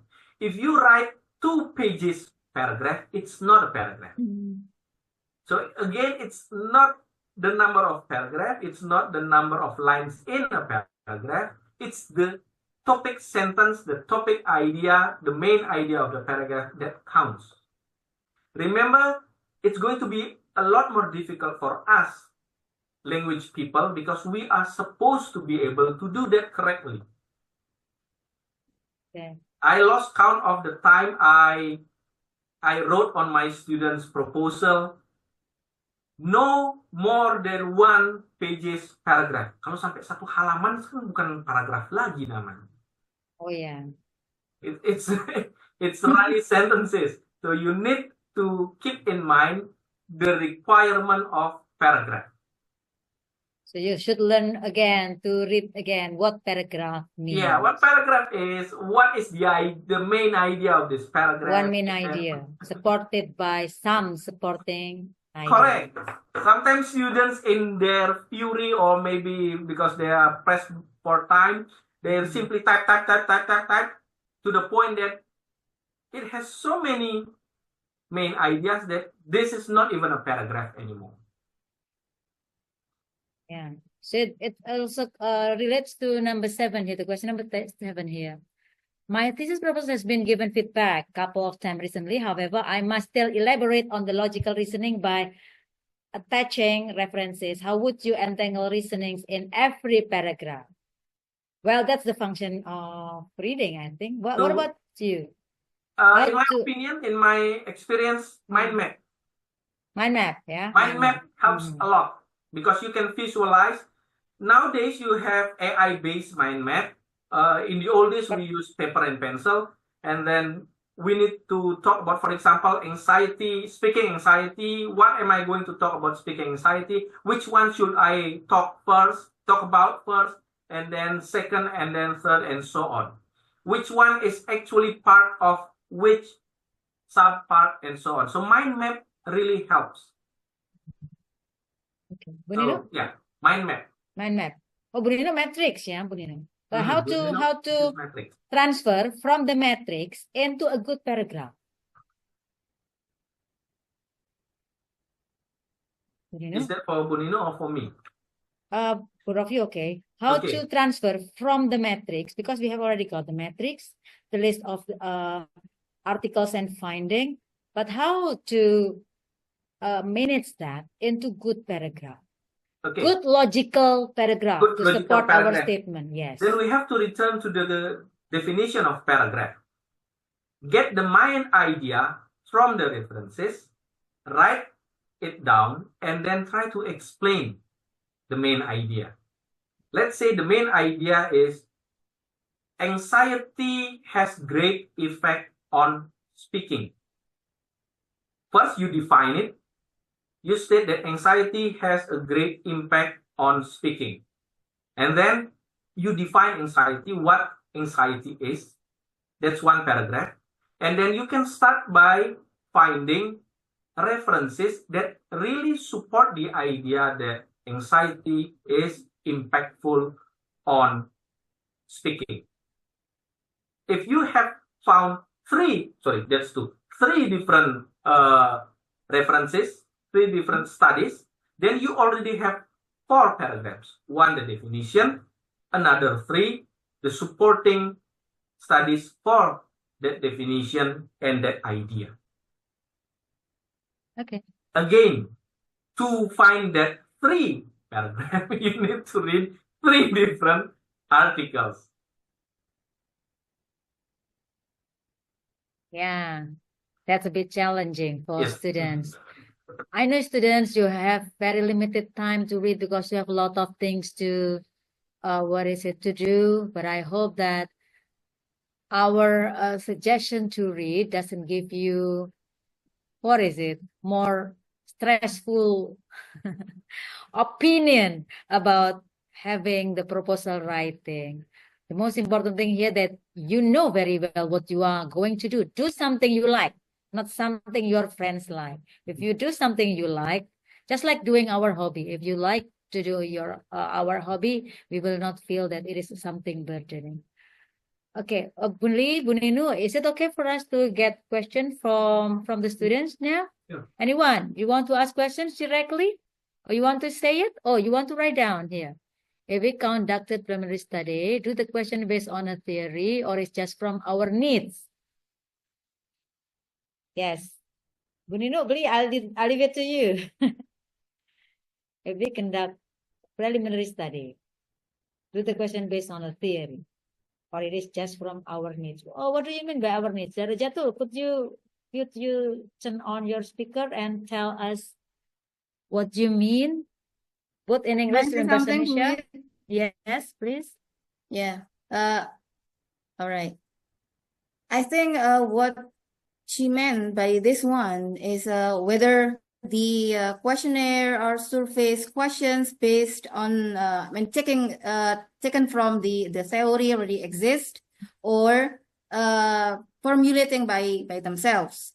I think you can do both though. I mean, if you can find the suitable questionnaire or surface questions which fit with your topic, then it's better, meaning that you don't have to make the validations or reliability again, since you taking it from the references or which is already validated before. But if you think the question is not suitable, I mean, you have other ideas, then you can have it the questions based on your needs. Yeah, so you can do both. See whether which one is the one that you're match with your topic or not. I think I will go that way. Okay. Lee, want to add? I'd like to add. So when we talk about preliminary study, it does not really mean that you have to have a study in the context that you're doing a research. A preliminary study can be as simple as question and answer interview, impromptu interview with the teacher, for example, or with the student. It can constitute a preliminary study. As in its name, it's a preliminary. You haven't done anything yet. You can even start when you're sitting around with the teachers and then you ask around, so Bu, what has been your biggest challenge as a teacher? Oh, it's like this, it's like that. That's part of a preliminary study.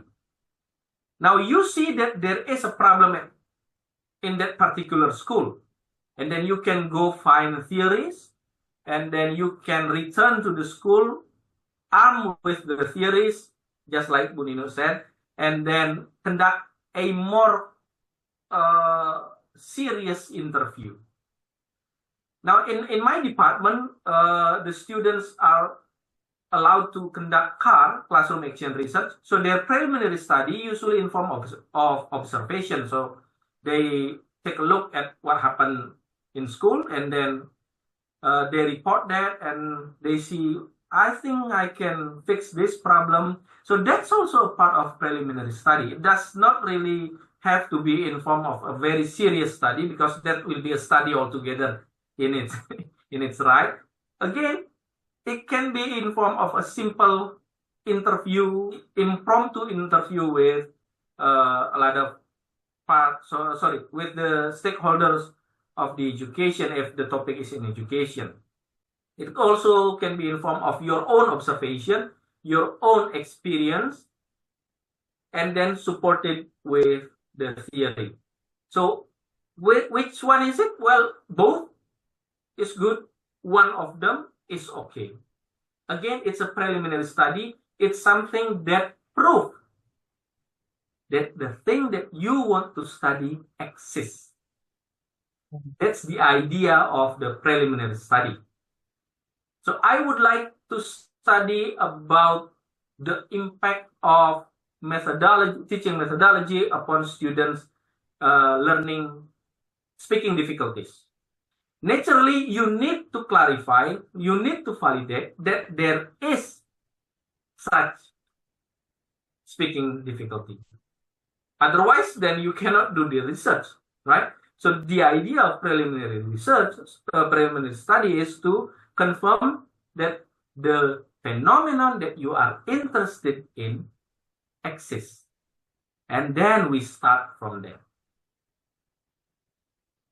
Back to you, Ibu. Okay. Would you want to add? Yeah, I think that's about it. I missed the preliminary study though. I think I thought it was the real research. So that's why I said that you can have the the questionnaire from the real the real questionnaire from the expert. But yeah, I agree with Lee. If it is preliminary study, then you don't have to think a lot of things. Just go with your plan and then ask whatever you want. Then you will get the problem, the idea of having the research. Then you can go on with your plan. Thank you. Yeah, like when you are doing your PLP or when you join a conversation club, you become a member of a community, and you know what happened there. So it could be the data for your preliminary study because you know very well what happened there, right? And then you can start your research based on what you just found or you experienced. Anyone else want to ask question? Please, you can ask directly. Use your turn on your speaker and ask. Anyone? No one? Or you can write if you feel uneasy to speak. You can ask. Perhaps the students here feel that, oh my God, why it's so difficult? Why it is about? I want to know more about references and more, but it seems that everything is getting difficult. One thing actually, students, if you start with a good thing, with correct thing, it will not be too difficult. So you have to stick on your title, your topic. I mean here, what you write in your title actually should reflect your topic, of course. Based on your topic, then you find relevant references, just like what Bu Nino and Pak Ngurah have mentioned. What else? What do you want to know? You may ask more specific things. Perhaps we missed things and you want to know more. Please don't hesitate to ask. Anyone? Stefan? Yasir? Or the teachers who joined? It seems some students have left the Zoom meeting because of getting headache, perhaps. Because we talk about reading. Yeah, reading is a lot. What is it? We can understand them though. Yeah, needs energy. When you do reading, it needs energy. But what about the time management for reading? I think one thing you need to consider is making or arrange minutes your time for reading, because it's impossible for you to just do the readings the whole day one time before you meet your lecturer or before you meet your supervisor. It should be gradually done, right? True. I remember what Bu Utami told me, my supervisor. I asked her, where did you find the time to write, ma'am? And her answer shocked me, because her answer was, you do not find time. You make time. So, yeah, I've been trying to find time.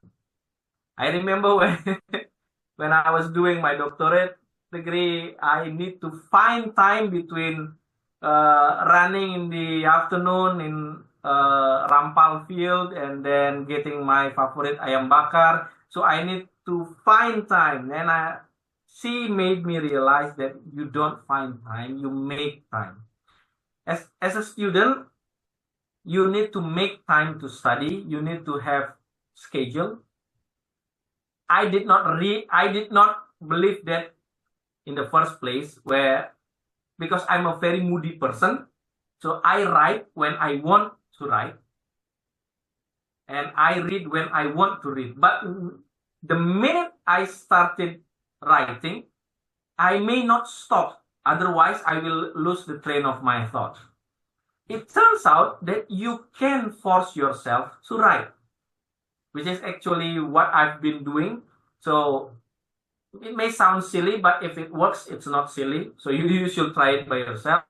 You wake up in the morning, you pray, and then you sit down. You tell yourself that I am dedicating 1 hour of this morning to read or to write. 1 hour? 1 hour. Day. Well, it's really up to your personal preferences. Yeah. Well, let's say 1 hour in the morning. After morning prayer, you sit down, you read. Okay. Bu Ninuk? It's not easy. It's not easy in the first place, but every habit comes from repeated action. Yeah. So if you never do the action, let alone repeat it, you will never have the habit. Habit comes from repeated action. So you have to do the action once, twice, thrice, and then it starts becoming a habit. So again, you don't find time, you make time. I know it sounds easy, but it's really not that easy. But then again, as a student, that's what we do. Yes. And if you think that, the lecturers got it easy. No, actually, no. As a student and also as a lecturer, actually, I'm currently a student again. So I can really relate this. Student says that, oh sir, it's very easy for you. You don't have to write you don't have to write proposal. Yes, we don't have to write proposal, but we have to read proposals with S. I jokingly told my student, you only deal with your proposal. If you're doing quantitative study, let's say experimental study, you just need to study that. But as a lecturer, I need to know all the design because I'm going to read a number of proposals. Currently, I'm reading 25. All with different designs. Ada yang kuantitatif, ada yang kualitatif, ada yang R&D, some, because in my department it is allowed, some are working on things bordering with pure linguistic, things that I have to read about myself. So yeah, actually we do not get it easy. I dare say it's a bit harder than doing just one proposal because reading, as I said before, it's difficult. Now you have to contend with reading 10th of proposal. So be happy when you have to do just one proposal. Because when you read a number of proposals, life is just getting harder. Back to you, Bu. Yeah. Okay, right. So make the time. Well, if you find very difficult, at least you have to have a target. For example, okay, you are selecting articles and then you have it already in your folder. You have to make time. Today, I'm going to read this article. For this one article, I should finish it in 1 day or 2 days, for example. So you have to have your own target based on your preference. We cannot force you to read one article for 1 day, full article. But if you could make it, so you can make it. One article 1 day or one article for 2 days. Or at least one article a week. The most important thing here that you finally have the metrics, just like what Bu Ninuk showed you. the matrix filled with references, filled with relevant references that you need. After you find the references, then you can go to the research gap. You can go to the research question. You can go to the research objective, and so on and so forth, till you start to get your data. Ya, anyone else? Boleh dalam bahasa Indonesia. Kalau misalnya sudah terlalu lelah pakai bahasa Inggris, it's okay. Siapa yang mau tanya? Silakan. I want to ask. Tegar. Oh ya, yes, Tegar. Coverage of our research. Is it okay to conduct a study, but the person is same as our degree? We should choose our participant like SMP till SMA. Oh yeah? No, I don't think so. Yes. Yeah, I give it back to the department because that's the policy of the department. What about yours? In my department, they can study pretty much anything. In fact, some of my students are studying the lecturers to see whether That's the interesting. Well, okay. Some of the students are seeing code mixing used by the lecturers, because again, in our department, because we only have one in English department, so we kind of deal with a lot of things at the same time, including literature. Actually, I'm supervising at least one literature study. Luckily, I had some experience on that part, so ya nggak terlalu kagok ya. Again, students, before you can teach, you have to have done it before. That's the ideal, the gold standard. So yeah, we got it harder than the students because we have to study a lot of things. Back to the question, in my opinion, as long as you can design the research well, it's not a problem. I mean, it's a study, it's an academic study, so it's not a problem who your subject is. Yeah. Menina, what about you? I myself feel that I to agree. me, so there is no limitation for that. So you can yes, you can you can investigate anyone, anything, any subject, which is but so far there is no students investigating the lecturer in UNESA. I don't think. You got it easier then. A number of my students are studying the lecturer, seeing whether the one that I clearly remember is that at least two, teacher talk time and student talk time. They would like to see whether the teacher gave enough time for the students to respond to the question. So yeah, at least two that I know of.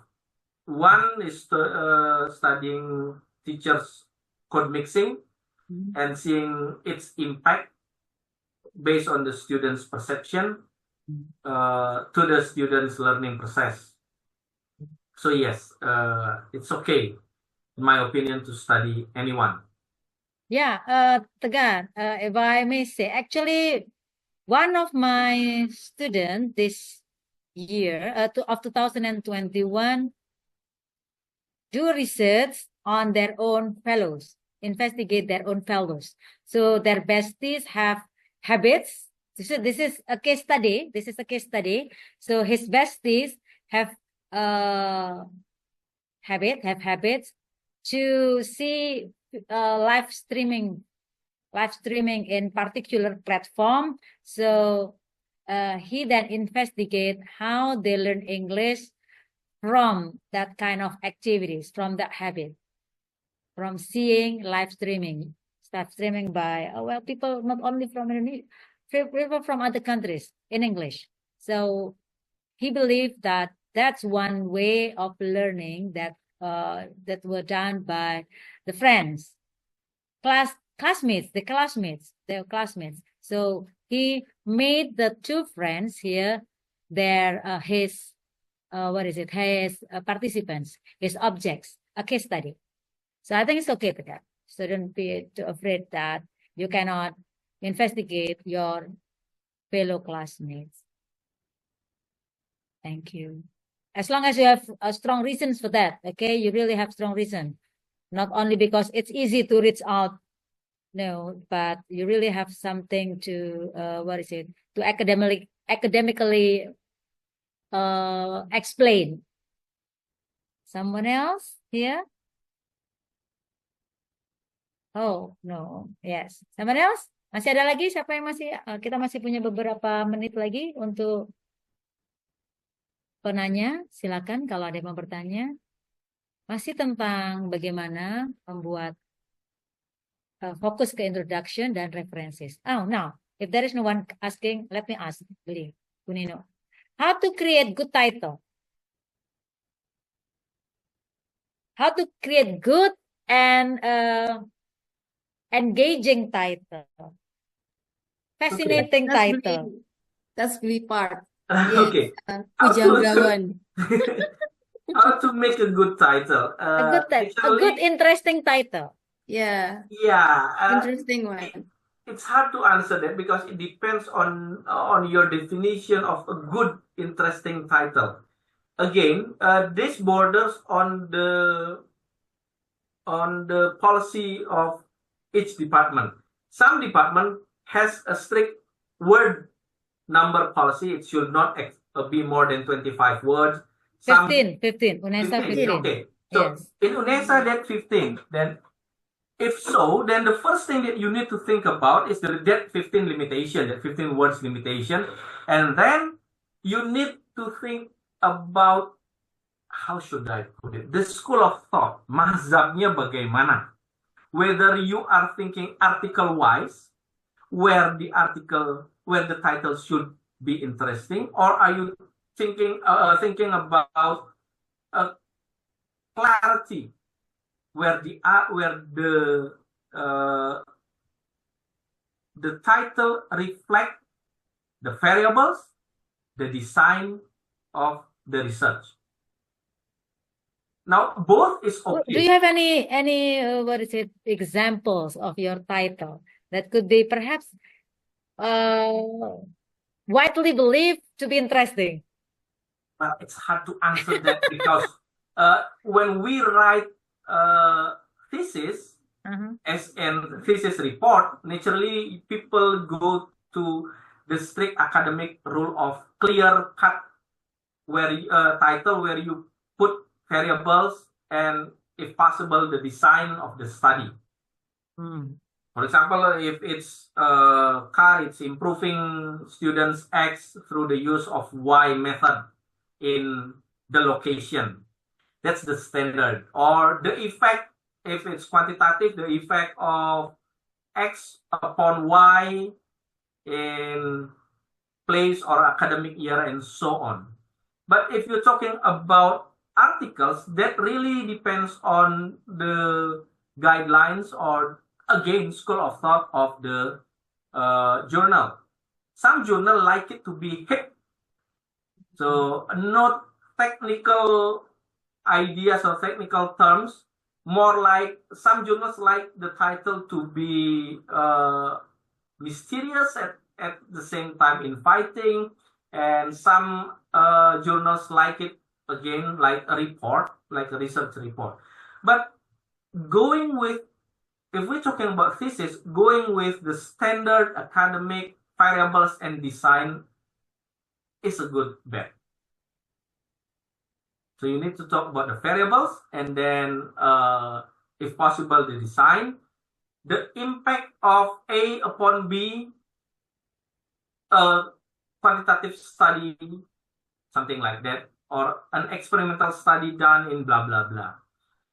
Again, variables, as usual, you need to cover your variables and then the design of the study if possible. Thank you. But again, school of thought. School of thought. In my university, different department has different school of thought. The current department would like the title to be a little bit, interesting and not that academical. Should we ask ChatGPT for the title, Beli? Yes. Should we ask ChatGPT for the title? Yeah, sure, why not? But if you're asking ChatGPT, you need to put again, the variables, everything as much as possible, and never ask for a single title.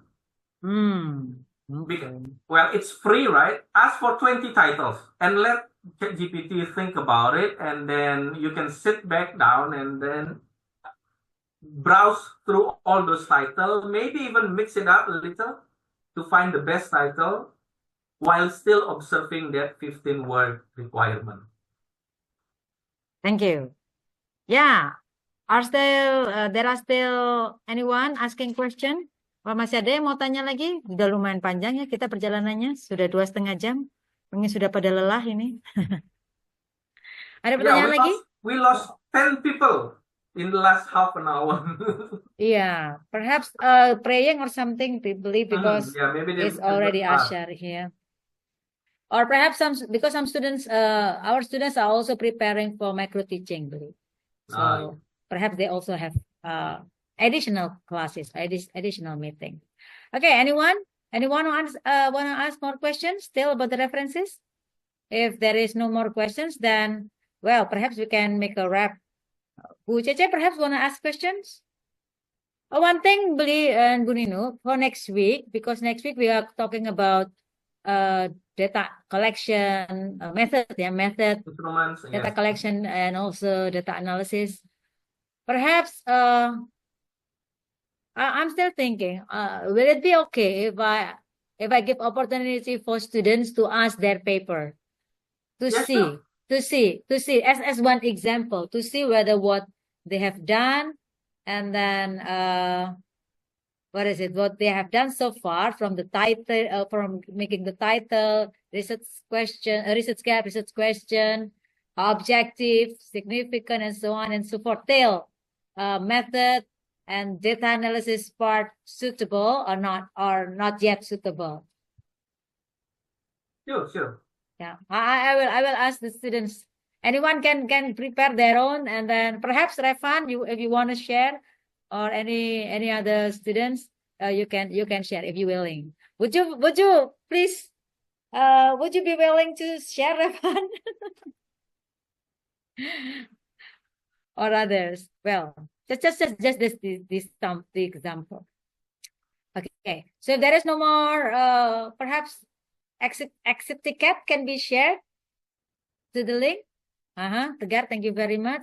Everyone, thank you very much for joining this meeting today. Bu Cece, do you want to say something, or do you want to ask questions before we finally close this meeting today? No, thank you. Thank you. No, I think everybody is tired. Tired already because of reading a lot. Yeah.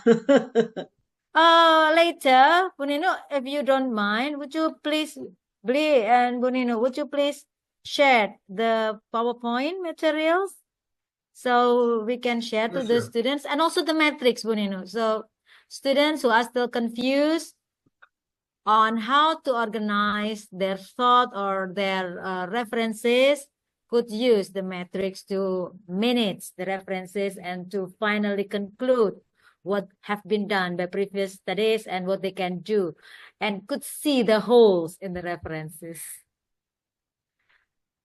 Would it be okay for you? Yeah, sure. Okay. Certainly. Thank you very much, everyone. Well, last but not least, I'd like to say thank you to all of you students who are still here till now. 53. Oh, 57 53. including us. 53. Thank you very much. Later, if you still have questions next week, hopefully you can put the questions again to us, to the speakers. Bu Ninuk and Pak Ngurah will still meet us next Friday, 1 o'clock until 4 o'clock. Thank you very much. Let me close this program today by saying Alhamdulillah, because we have finished it today. Hopefully that what we have done this afternoon give you benefit and help you to manage your proposal. If there are still problems, Well, you can perhaps ask me, ask Wijaya, or perhaps if it is very specific, you can ask your supervisors, of course. Thank you very much, everyone. Thank you again. And please join us again next week for the second part. Second part will be about method, design, instrument, instrumentation, data analysis, and things related to proposal writing. Goodbye. Thank you very much, Budi. Thank you very much, Bu Nino. Thank you very much, Wijaya, Thank everybody, you. for having me. everyone. I'll see you next week. Thank Thank you. you, Bu Cici. Stay happy, stay healthy, and well, keep your good spirit in writing your research proposal. Have a nice day, everyone. Have Wassalamualaikum a nice day to you warahmatullahi too. wabarakatuh. Thank Waalaikumsalam you. warahmatullahi Waalaikumsalam. wabarakatuh. Thank you, Bli. Waalaikumsalam. Thank Thank you, you. everybody. I beg Hey, my we leave. forget to take Thank you, picture. Oh, Bunu. okay. Oh, thank you. Let's take picture together. So many people already close. Yeah. Why don't we see the gallery here? Take picture. Kamichi, would you please take picture? Okay, got it. So please, for the slide 1, open all your camera so we can Would you take please all open the your pictures. camera? I forget.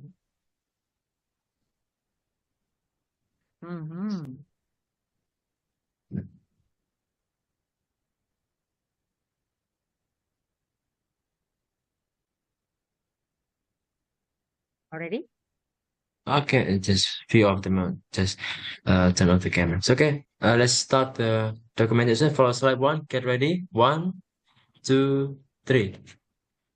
Again, 1, 2, 3. Okay, for the slide 2, 1, 2, 3. 1, 2, 3. Okay. Slide 3, 1, 2, 3.